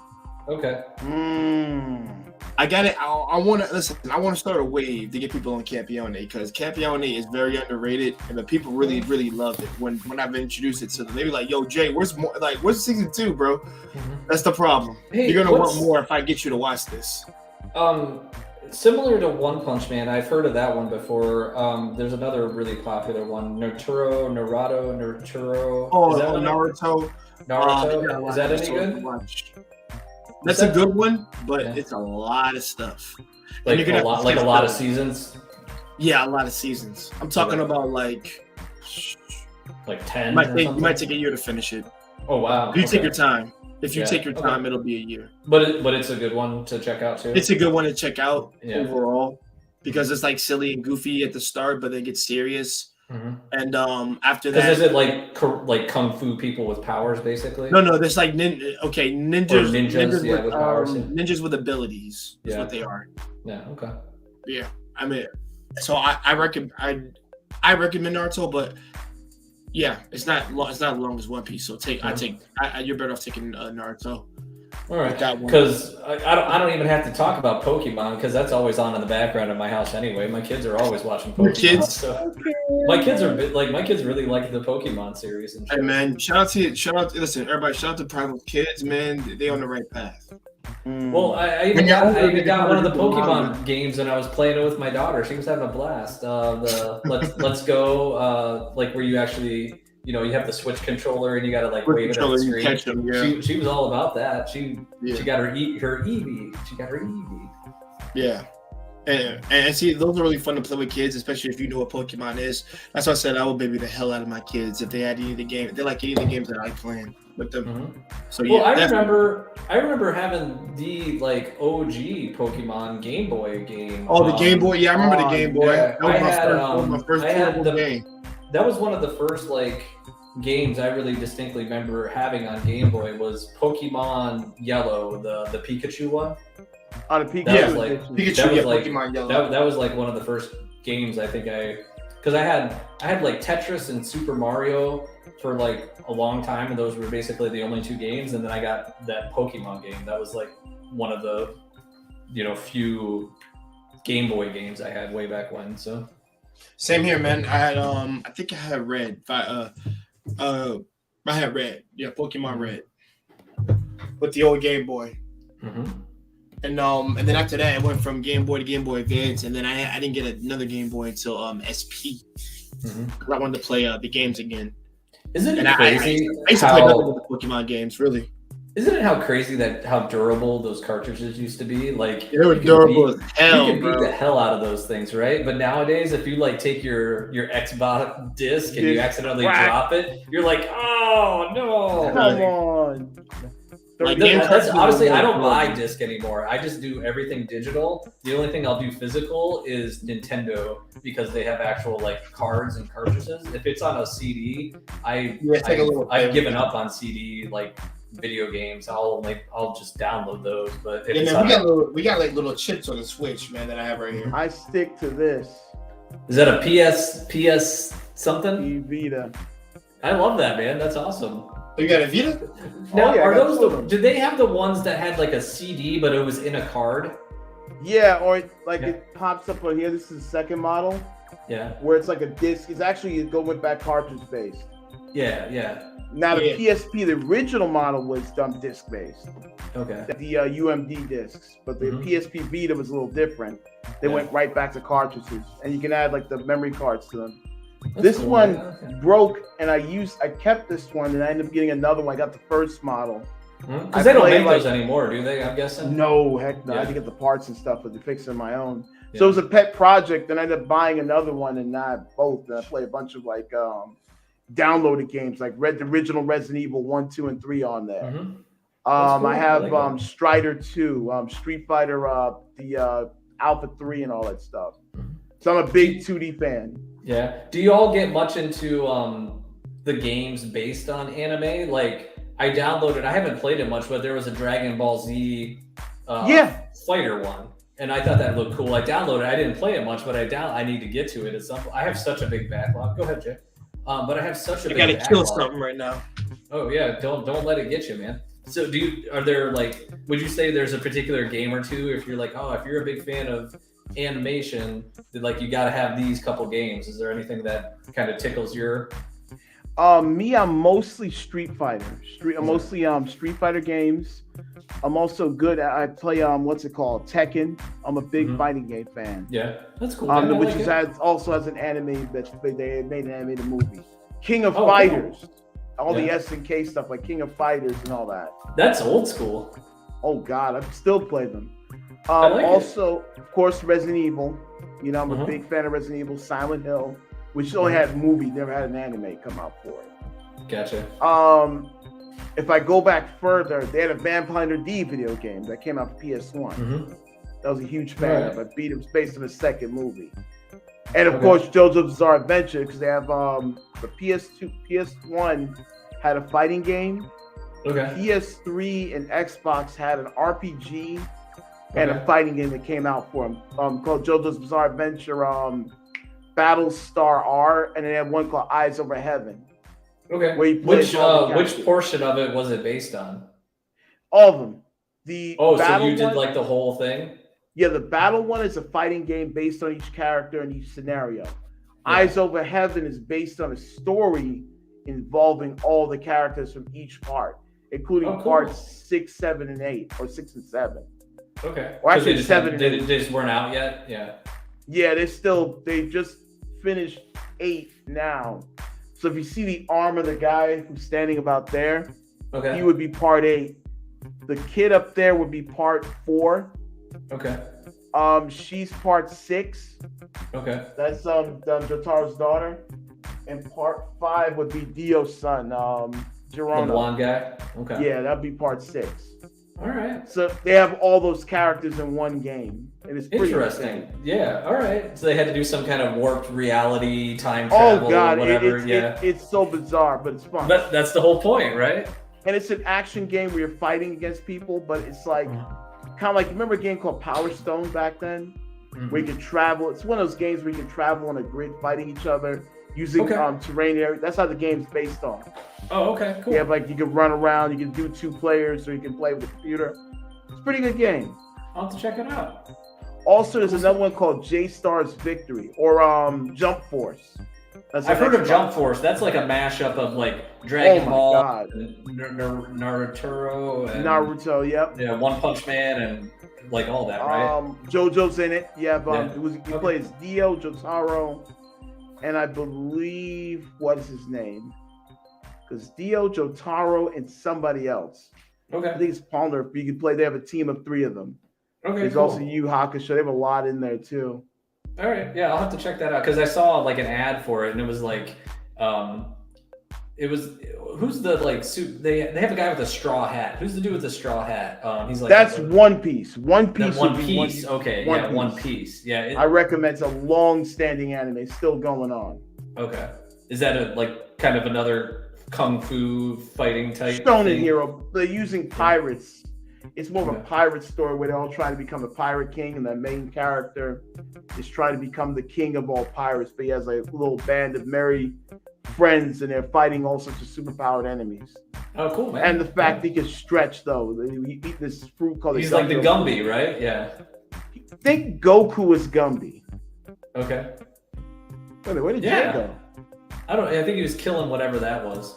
Whatever But- it was, it nuked the stream. Yeah, nuke the stream. But speaking of which, I'm gonna bounce. I got a few things to take care of. But yeah, man, this was fun. I appreciate some of the suggestions, and let you and Jay keep chopping it up if he doesn't get eaten by a giant spider. Looks like I'm hosting the stream until he comes back. You hold down the fort, brother. All right, I'll catch you later, bro. All right, peace, Ben. Mhm. Yeah, so it looks like Jay must have disappeared. Something was going on with his. Okay, there he is. He's back.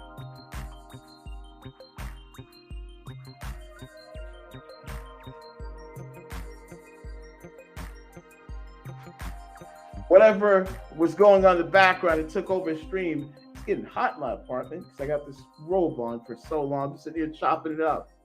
You know what I mean? Having a good time here. And yeah, definitely have a great time tonight, you know, for those who are there.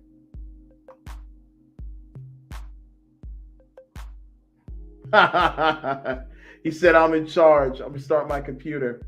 Yeah, so when you look at the anime, we're basically checking out anime and things like that.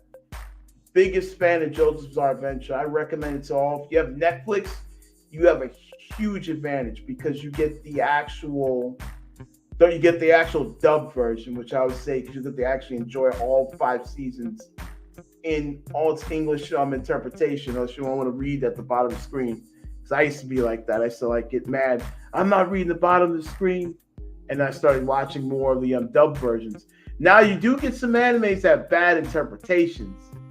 And I've seen a few that had some really, really bad interpretations. Like the one JoJo's one, they were talking about the one scene when he fought Enyaba. She was causing these ruptures in people. And they looked like holes. So the interpretation screwed up. It's called the deep caves. It says, oh, they got deep caves in their chest or whatever. I'm like, what? You know, it's pretty insane. You know what I mean? It's really wild. Definitely recommend those to check that out. You know what I mean? As we're chopping up with Primal, man. Some wild stuff tonight, man. How's everybody doing still? We're all hanging out there in the chat? I definitely am. But soon I got to peace out myself. So I got some stuff to do too. We're just waiting for Jay to come back up.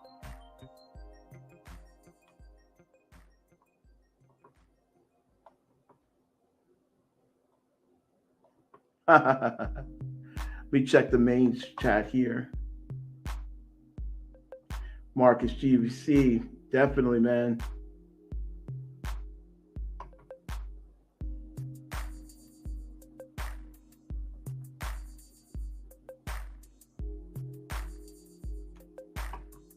This backtrack's pretty good. Yeah. But yeah, definitely, I would honestly check it out. And also, I would say to dip into the old school a little bit too. Like, because when you really look at it, anime has been with us for so long as American culture since, what's it called? Astro Boy.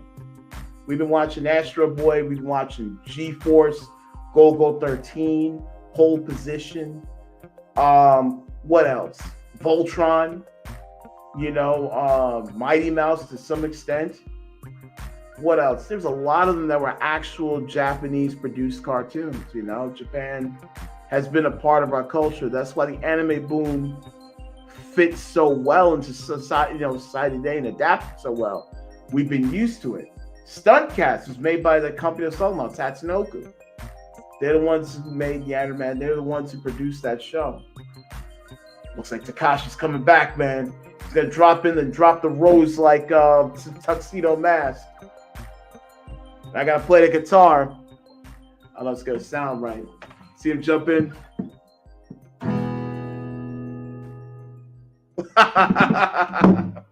He's gonna come in like Tuxedo Mask. That's for those who are watching the replay.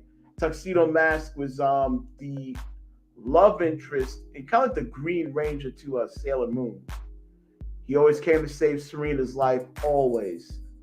But they had a weird, complicated relationship. There's a few love triangles going on, but it was what it was. Anime romance can get really, really complicated. Fixing my glasses here. Total glasses sell right now.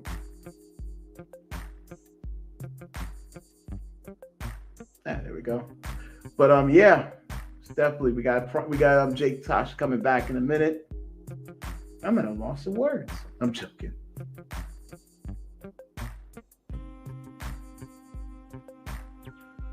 But yeah, if you watch Cartoon Network from those back in the day, man, there's so many animes we could honestly recommend.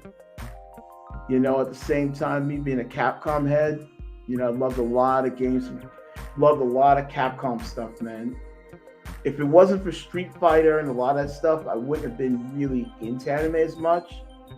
Because I'm going back, like I'm 40 years old. I was basically watching anime back in the heyday in the 80s.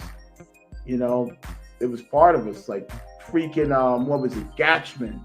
That's G-Force. That's, you know, this, and you would think it's funny when you look at it.